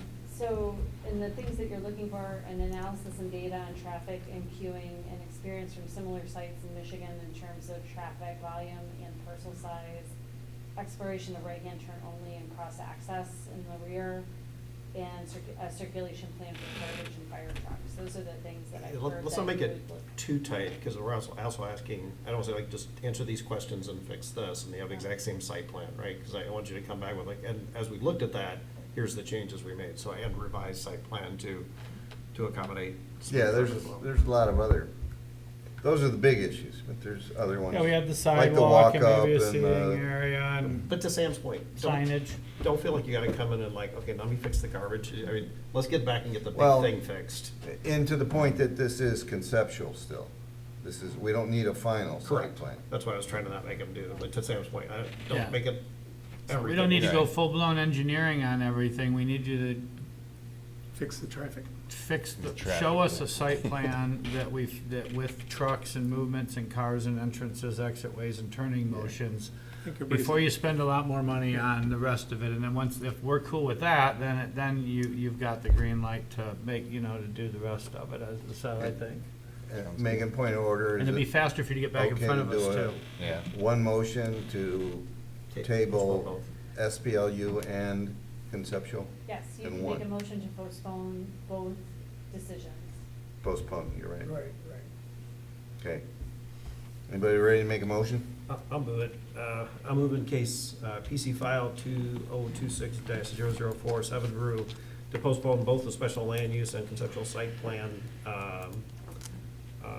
request, subject to the comments of the commissioners and consultants tonight, until such time as petitioner can bring in a revised site plan and answer the questions regarding traffic, operational flow, potential pass-through, exits, queuing,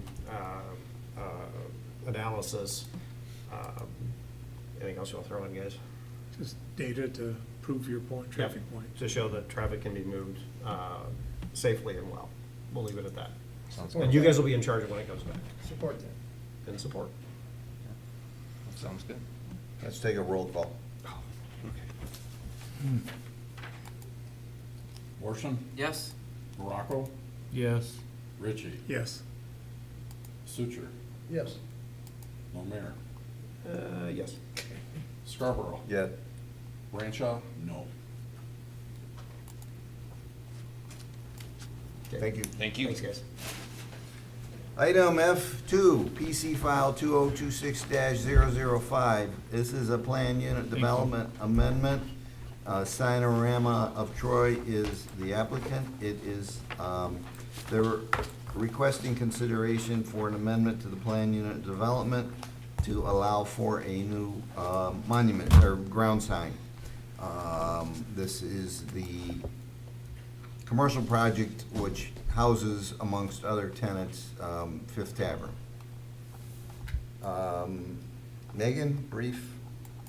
Yeah, very brief. So basically, the sign, there's two ground signs on site, as Chair Scarborough pointed out to me earlier today. One's interior, and then one is in the median, the boulevard median when you enter in. The sign in the boulevard median is proposed to be removed and then proposed to be replaced with a ground sign that's not in the median, but it's along the green belt along North Main Street. So the sign that they propose, because it's a PUD, it's located in a PUD, this is a PUD amendment. So one of your decisions tonight is whether it's a minor or major amendment to remove one sign and replace it with the other. Also, this sign is, has a numbers of ways that it does not comply with the requirements for the SV South and Central M5 sign district, which are that it exceeds the maximum square feet for a sign area by 10 square feet, 110 or 100 is required. The letter height does not meet the minimum 4.5 inch. The smallest letters are roughly 4 inches. Where the sign does comply is that it meets the maximum height of 6 feet overall. Also, the applicant has stated it will be 5 feet from the right of way, but we don't have a plot plan that says that. We brought it forward to you because if you're not gonna approve it or you have some problems with it, then we can go back, but, anyway, we don't have something in writing that absolutely shows that it's 5 feet, and we don't wanna go forward, based on the assumption without paper. So if you choose for this to go forward, we recommend that any approval have a condition that a site plan submitted showing the location of the sign and a required setback from the right of way to South Main Street. I guess I'm a little bit confused when you said it's in the media or in the green belt. So is it going to the north? Yeah. To be more like in the center of the complex? Is Yeah. that what you're saying? Yeah. How, is it past the, there's another exit, single exit road there? No. Like halfway through, is it before that or after? It's before that. It's south of that. Yeah. south of that little exit road. Yeah, the right only. I think this is fairly cut and dry, so rather than do comments from us, why don't we see if the applicant, why don't we open it to public comment at 7:30, because it is a public hearing. Anybody in the audience? Anybody online have any comments? Boy, we lost all our. Hey, where'd they go? Scattered. No interest at all. They're getting a coffee. All right, Coffee, get a coffee. I'll in this close the public comment section at 7:30 and a half. An applicant must be him smiling back there with his son sitting next to him.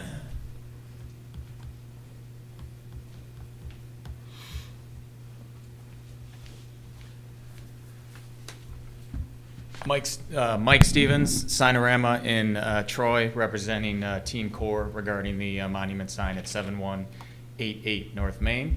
The plan is to construct a new double-sided, multi-tenant monument sign for the plaza.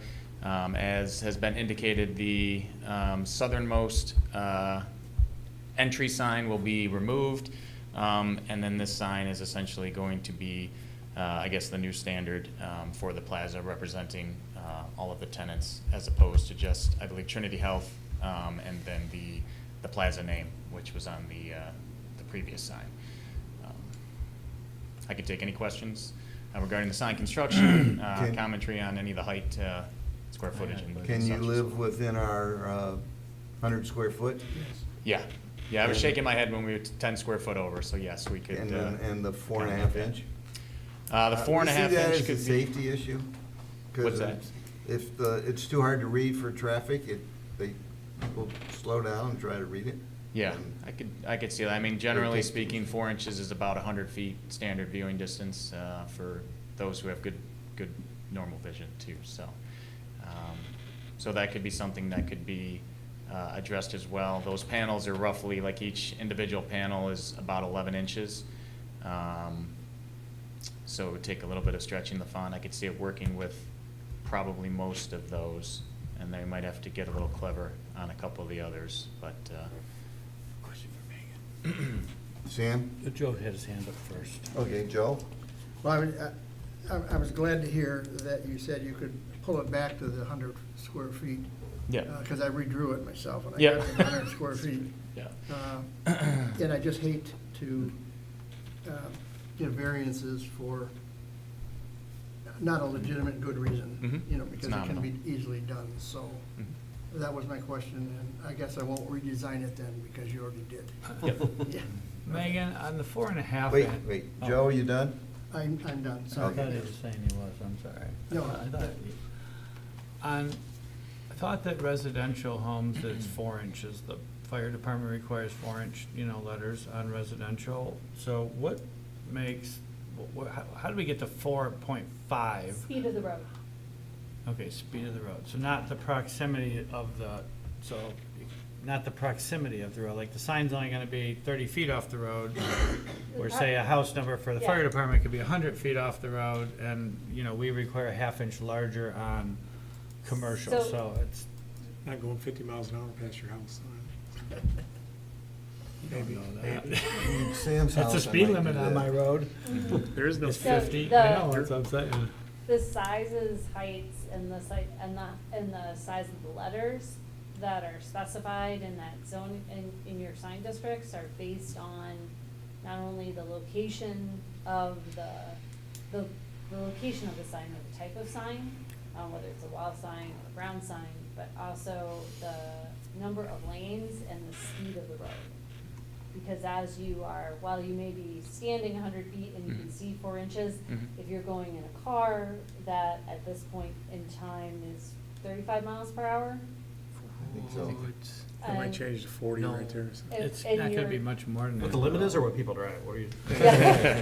And you're further out, how your vision is It's and 35 or 40 how right your there, reaction 40 time is different. crosses the So bridge. that's the science that was Takes used up to to 55. put those together, and that's the reason it's different than the 4 inches. Has that been deviated from much on the letter height? Usually it's always the sign we're talking about. We get a lot of requests for those administratively, and often when we tell them that they have to go to the zoning board of appeals, then they will go and make the size the appropriate size. I think we've had this discussion with multiple people that come in too, that the ground sign or the monument sign isn't, I guess our design or our standards wasn't trying to incorporate how many different places of business you can put on it. Right. It's really just a sign, and it might be, like previous, it just had the name of the plaza on there or whatever. Not saying that's all that was on there, but I mean, it's basically a way for, the monument sign is it's like, hey, we're at this point, we're in this plaza or whatever, that type of thing, so. Right, well, we have on bigger plazas, had some latitude on the number of monument signs. This is the high tenant space. I would not deviate from the 6-foot high sign, I didn't want to deviate from the 100-foot high sign, but I do recognize that they have a significant amount of tenant space in this product. Now, I don't know if it hurts us to allow a half-inch smaller letter, or it hurts them if it's not legible. You know what I mean? I do regulate more towards aesthetics of the sign, not the content, which we don't typically regulate the content. So I'm kind of on the fence on whether or not, if it was a deterrent to have a facility that big with that many tenants, if that is unique enough to allow them to be able to cover their lease spaces by reducing the sign of their letter. To me, that's a minor change. I'm just kind of on the fence about it, I think I think that the argument could be made looking down the future, if people would say, oh, you're setting precedents or this or that, is that they have a very unique multi-tenant, large medical facility, and that, may be a consideration. I don't know. I'd listen, let's see what everybody else thinks about that.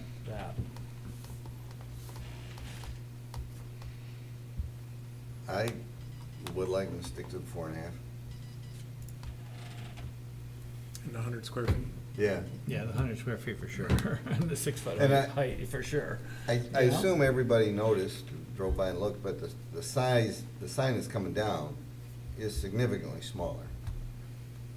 I have a picture if anybody wants to see it. And the other side of that coin is the other ground sign that's in front of the building. The size limit is 26 square feet. It appears to me that it's significantly bigger than that, but it was part of a PUD, so the PUD approved it.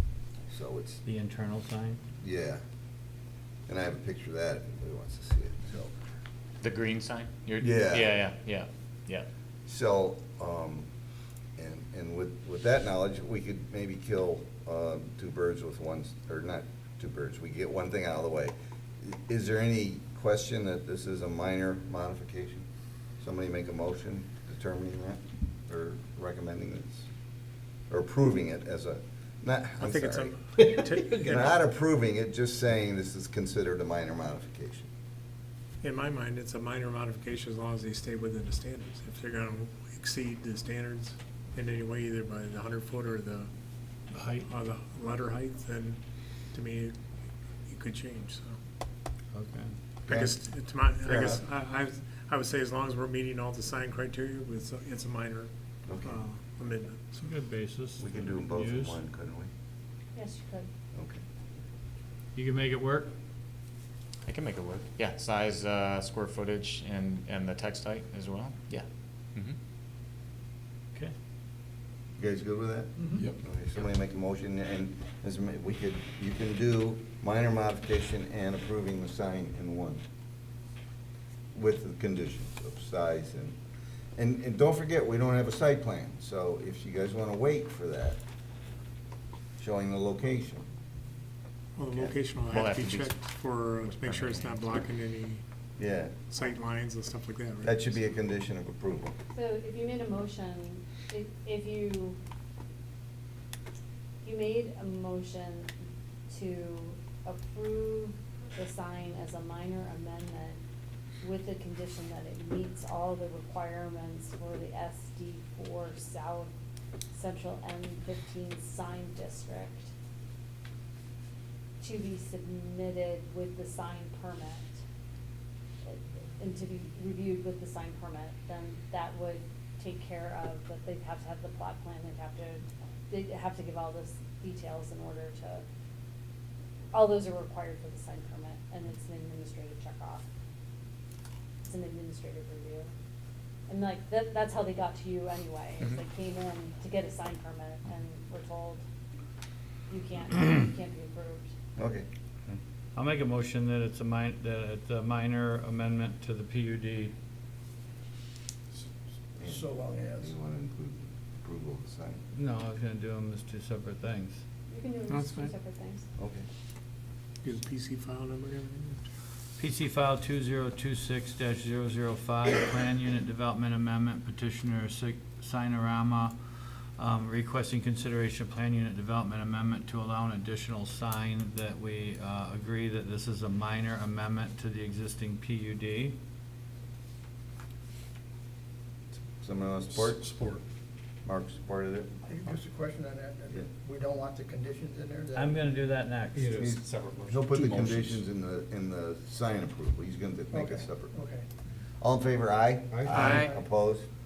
I only did that because I wanna make, it needs to be a minor before we do the other, so I just wanted to do it separate, so I'll make a motion to, on file PC 2026-005, Signarama requesting an addition, requesting a new, ground sign, that we approve that, conditioned on that it meets the standards of the SD4 South Central M15 Sign District standards, that a site plan and setbacks are verified by the planning department and reviewed and approved prior to any issuance of any permits.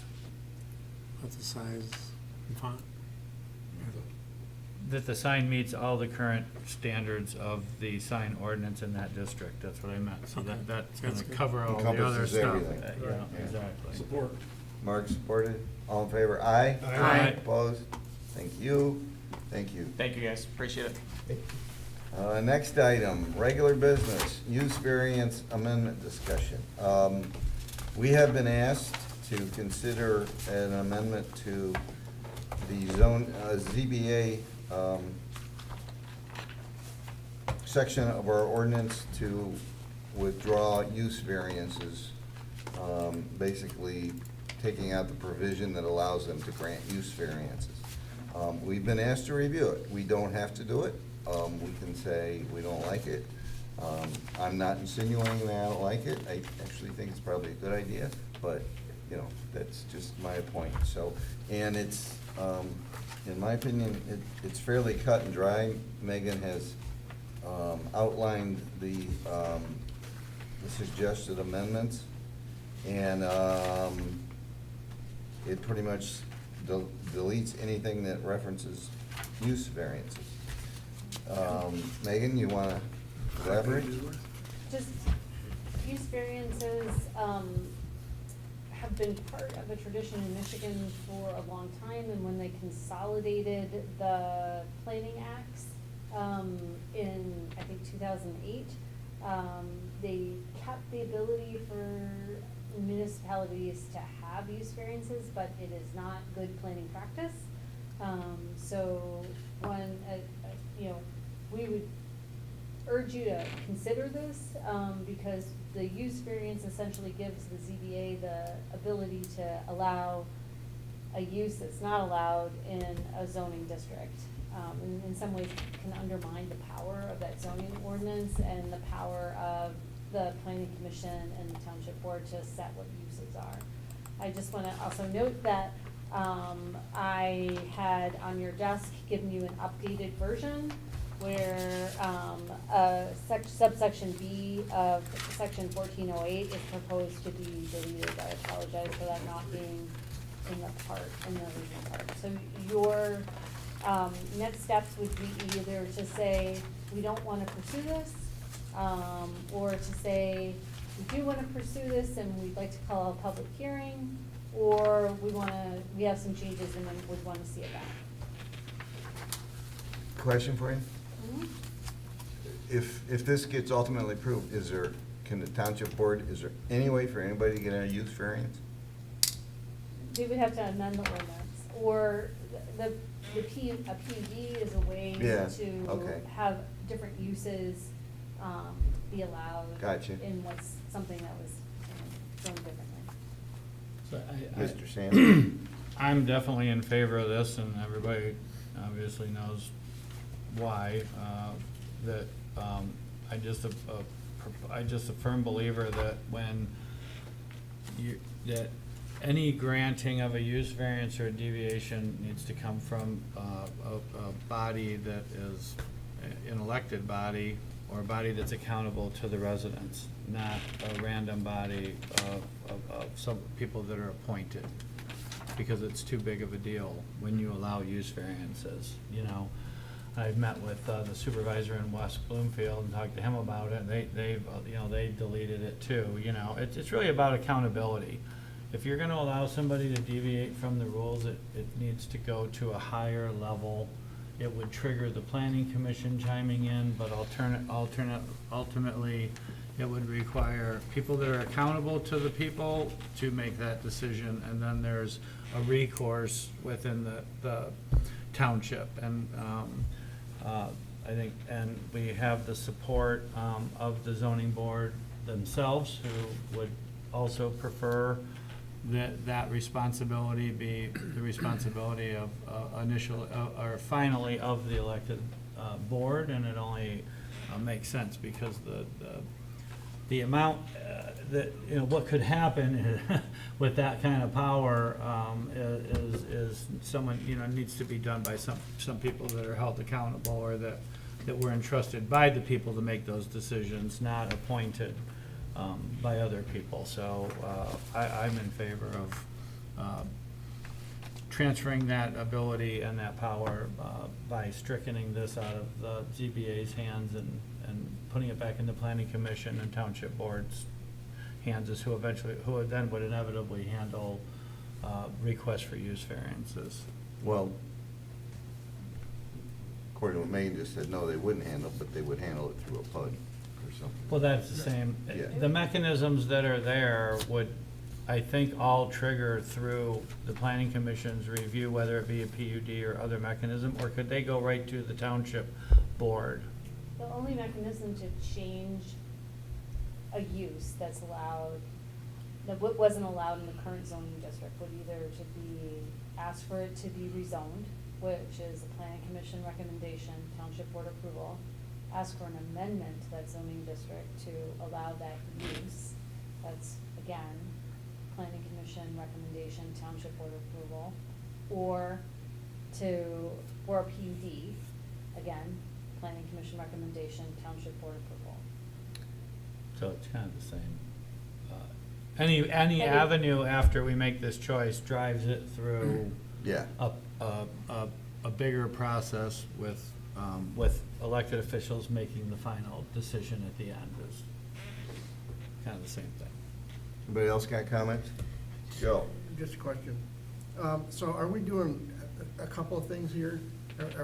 Is somebody taking the power away from the zoning board of appeals? If this gets approved, yes, the power will be taken away from the zoning board of appeals. Okay. If this gets approved, now, all this, to me, is the rules governing the board of appeals, so this is removing that from their rules governing the board of appeals. Now, is that the same thing as taking their power away? Yes, Or is that 'cause two separate steps? Because this portion of the zoning ordinance spells out what the powers of the ZBA are. Okay. Powers and duties, then the rules and procedures, and then Right. the rules and procedures, so. That's wrong. And the 1408 is this label.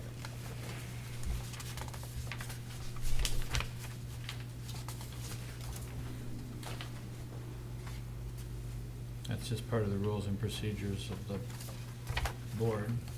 Yeah, I'm Section sorry. 8. Section 1408 is approval periods. That was,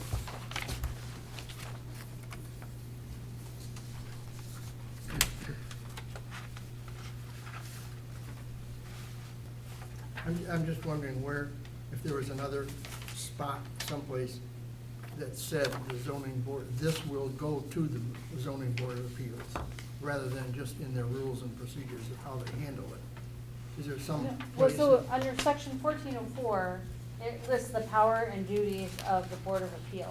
Okay, And then it says delegated duties, the zoning board of appeals shall hear and decide upon. And item 4 was request for use, request for Right. use variances, and so that's proposed to be deleted. okay. I think what Joe's asking is there somewhere else that we point people to the zoning board of appeals for that decision that also needs No. to be changed? That's, is that where you're going? Yes, Yeah. yes. So we don't have to worry about that. I think I found all of them. We don't create a catch-22, like, wait, I'm supposed to go here and they don't have the power. Doesn't make any sense. I'm ready to make a motion. Just Jason's got a one quick comment. question. Yeah, do I'm it. fully on board, right?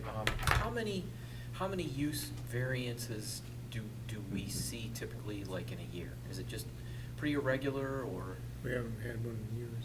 okay, We just had, well, Well, besides that one? I'm just saying that was probably the one. I can But I guess. don't even think that was ever ruled as Okay. a use variance anyway. To me, That's what you guys went to court for. it's it housekeeping. was. And This I is thought they got housekeeping. denied that Yep. It wasn't a Yeah. use variance. That I don't know. All right, Sam. Well, I'm just- They Make wouldn't your have got motion. there if this was in place. Make your motion. I just I wanna make a motion to direct, Megan from Colin Wortman to set a public hearing, to amend the, Article 14, to remove the ZBA's power to grant use variances. I support. What, don't we have to say for August? What? Or is just set a public hearing good enough? Do I need to set, don't need, just, As early as Up to you. possible time. Do we have to say a month? No, you don't have to. Okay, then fine. Sorry. Forget I said anything. It was seconded. as soon as we, can, at the next meeting preferably, you I know? support. Yep. Okay. All in favor? Aye? Aye. Opposed? Great, thank you. Item I, approval of the minutes. I had one change. And while I'm finding it, I would like, Megan, we used to, like, the secretary and I used to get copies mailed to us shortly. Can you see if you can resurrect that? Yeah, I apologize for that not happening this time. Jump on to approval of the minutes. Okay, that's fine. My change was on page 5 of 8 in the motion, the 1, 2, 3, 4th line down, that exists or will exist with the proper combined parcels. I started to say the word proper and realized it didn't fit, so I didn't even finish it, so that word should come out. Okay. Page Page- 5 of 8. Yeah, down in the motion part, Mhm. the bold print, 4th line down. Oh, The word proper. mm-hmm. Strike that, or? Yeah, just strike it. And I would encourage everybody, I know sometimes, it takes time to read these minutes, so you skip through them, but everybody remembers what they said better than anybody else. So please, try and take the time to read them, because this is the record. So it's important. Good point. We do. I mostly focus on what I say. It's a lot of reading, Yeah. and I just focus on what I say. Yeah, yeah. So, anybody else got anything? I got here late to that meeting. Oh, wait, we didn't approve them yet, right? No, we didn't. So do you have to abstain, because you weren't here for the formal meeting? You know, you can still vote. Yeah, okay. So if somebody make a motion, please, to approve as amended. I'll make a motion to approve the minutes as amended. Support. All in favor, aye? Aye. Aye. Opposed? Okay, thank you. Consultants report, 2 updates. On June 23rd, 2026, the Oakland County Coordinating Zoning Committee had a meeting and considered the rezoning of the 3 properties on Dixie. They are required to do that because of the properties being, 2 of them being owned by the county, one of them being adjacent to properties owned by the county. and all three properties are adjacent to the border, with Springfield Township. So it was, Scott Cree said it was a rare instance wherein and he's the planner who staffs this committee, where all three of those instances that require review by the CZZ were, happened. Because because the county owns two of the properties, they abstained from making a recommendation on that case. So then from there, this can go forward to the township board. The next time that I am available to be at a township board meeting is on August 11th, so I'm submitting a MAIF for this to go to the board at that time. And what is the process now for us to finish the task? 2 readings? 2 readings. So the first, the August what meeting? August 11th. So August 11 is gonna be number 1, Mhm. and then the third meeting in second meeting in August. I think, and I will confirm with the clerk's office, I think because it's an ordinance amendment, it needs a month in between in order to be properly noticed. All right, can you just let us know about that? Yes. And who are they corresponding with? It has it's got some, who are they sending this to? This document has our old planning and zoning director, has the header of it. Who are they coordinating with? The county, or are they done coordinating with us? So with this, the county would be done with their duties in respect to this, but the report and the email was sent to myself, Brian Ottman, supervisor, and I think, did you receive a copy, Mr. Chair? Okay, can you make sure that Director Moran is now he's the planning and zoning director, so that the county's aware of Mm-hmm. who's in what position here at the township?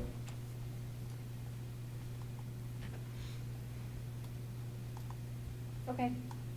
Thank you. Megan, even though they abstained from voting on it, they agreed that the request made sense and was logical and all that. And did they actually say that in the letter? There was, in your correspondence, I think there was, Favorable a comment. report that showed, that laid out, what the staff's recommendation was, and it did emphasize that it was in compliance with the master plan. Yeah, Mhm. yeah. All right, so it worked out good. Yeah, Yep. I think so. I think we made a good case to them of how we were trying to develop that area, and that it would be they still had lots of opportunity to Yeah. get a reasonable use of their property. I think that went really well, actually, once we got them in front of us and we were able to talk to them about it, so. Good job, Megan. This is, not often we get to rezone our properties to align with our master plan, so this was a good test. It went pretty good. I mean, there's other ones I think that we'll go after at some point, but this one went well with a big customer, the county, so I think that's something to be said, that we got that done.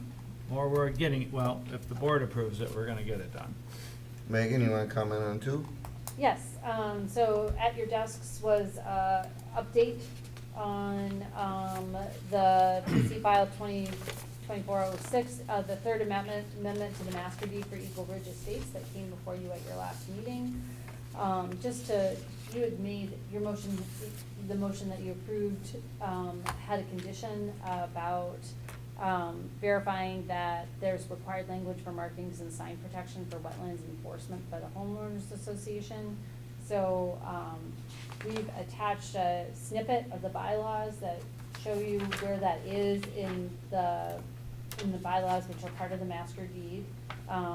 And then also wanted to note that in phase 2, there are notes about signage that are on the site plans and on the engineering plans and that have been put up.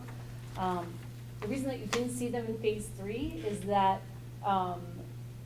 when there are no wetlands, and no wetland buffers in phase 3.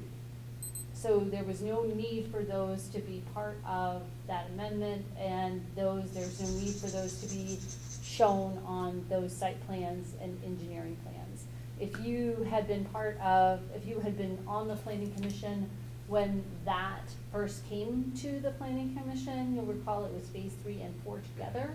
Yep. And then based on that first meeting, the applicant then revised their plans and only put them in for phase 3. And again, that's where there are no regulated wetlands or regulated wetland buffers located in that phase. So, wanted to close the loop on that and have written documentation. Thank you. Comments, questions? Perfect. Item?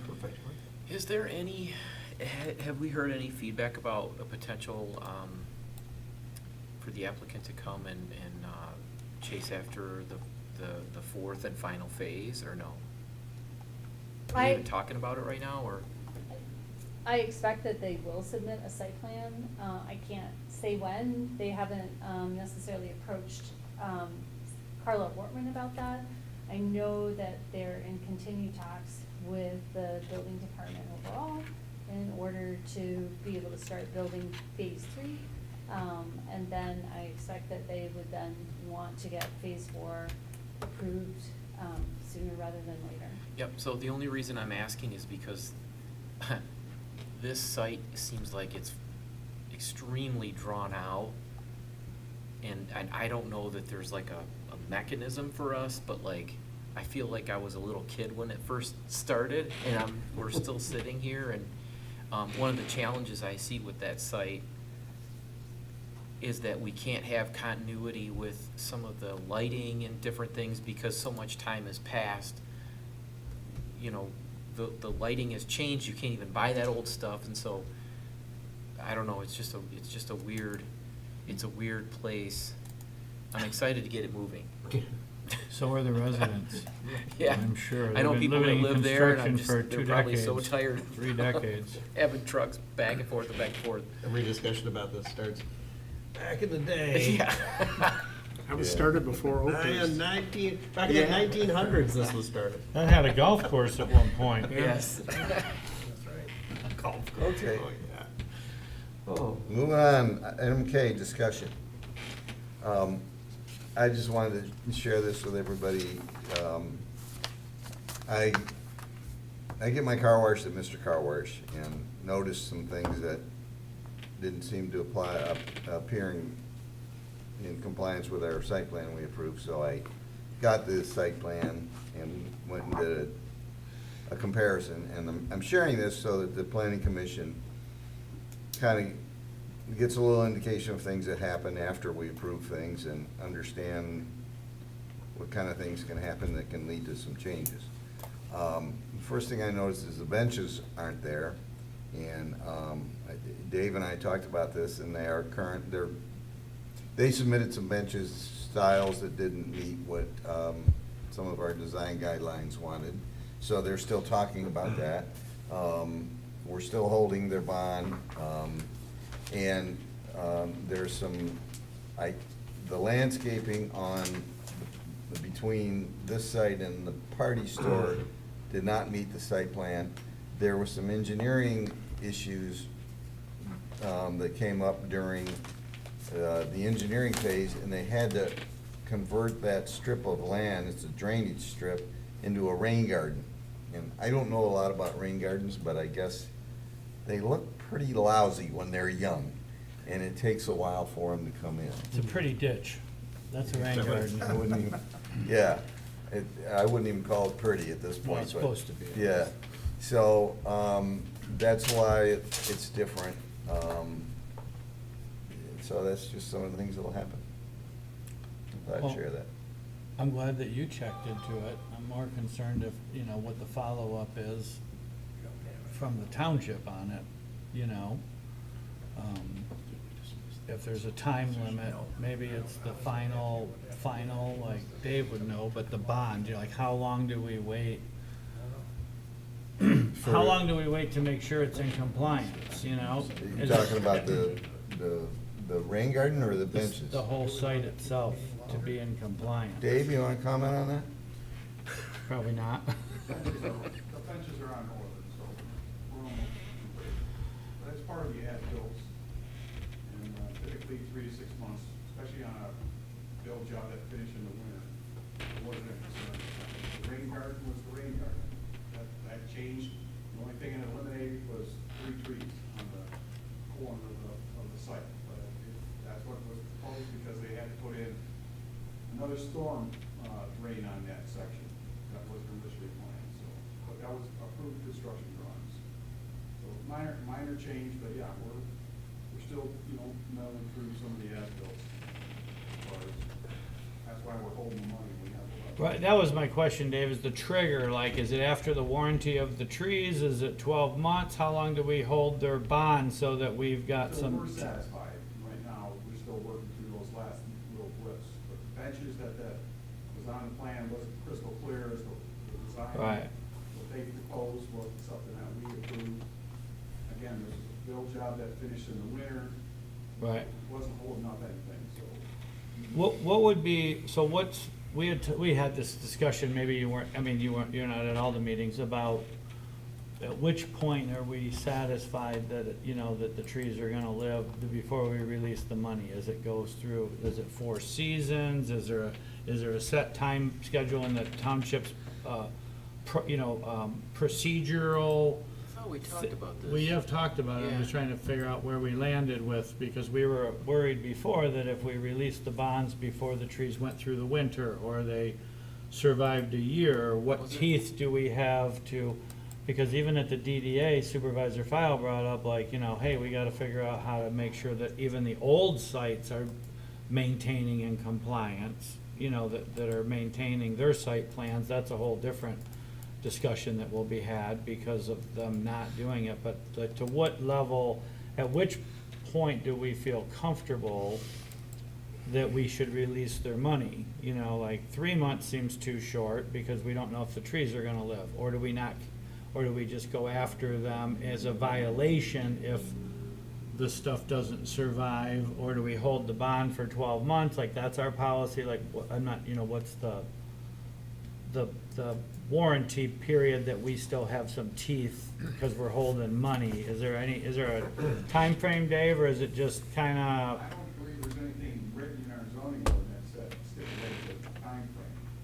But typically in the construction industry and in the code, the state code will back up to 18 months as a warranty period. So So- at least we would have a code that would back us Right. up. What would it take for us to put, to say that, bonds are held 12 months after the C of O, as long as everything is in compliance, or something like that, just so that, people are aware that they gotta wait. That's already stated. If they Okay. have a permit that's been issued to them, they're obligated to be compliant under the requirements of that permit, which extends it for a minimum of 18 months. But do we ever give the bonds back sooner than that? I don't know the history of bond releases, but probably released, within that time frame, Okay. before that time. Just out of curiosity, since you brought it up, you opened the door. They're built for such volume over there at that car wash, and what kind of business are they doing now? Because every time I go by, it's like, not like the volume I thought was gonna be. That's why I like given going this- there. So given the scale, I was thought, oh, this place is gonna be real busy. Most of the time when I go by, other than Clarkson Auto up on, or now Planet, up on Sashbot, it's like always jammed out. They're never really, super busy there, and I wonder if it's just the times when I go by. I can tell you why it's not, that I think it's not busy, because they don't do underbody, Salt. which I brought up to them, and they're like, well, we're from Texas. I'm like, well, you're gonna need to learn that lesson real quick, because underbody is Cheers, on yeah. every single car that runs through other car washes in town. Okay. And on that one, you gotta, pay additional to get up to an underbody. Oh, high And with price all too. the dirt roads and everybody and then the salt, Yeah. I actually had a conversation with one of the employees there and said, that if you, this is gonna be an issue for you, Are that they you don't pricier? wash the undersides of the It's cars. don't- more expensive than normal. They don't brush it before, like, at the other car wash, they Kind of power. brush your front and rear. They have They don't such a power big, drive. such a big piece of property there.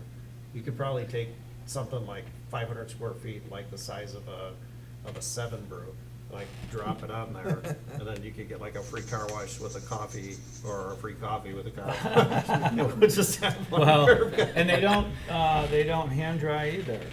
Yeah. So I there's a think lot that- of reasons why it's not as busy as it could be, because the services they're providing are not the same as the other ones in town, is what. Sounds But ludicrous. that's more their like an business express, model. yeah. You know Sounds what I ludicrous, mean? but you're all gonna go home and go to sleep and go like, coffee and a car wash, what my Yeah, he's, That's- oh, he's that's- good. that's genius, man. That guy's a genius. Anybody else got discussion points? Megan's looking for a coffee. How about a motion? Move to adjourn. Support. All in favor, aye? Aye. Opposed? We are adjourned, thank you. Good discussion. I will do my best to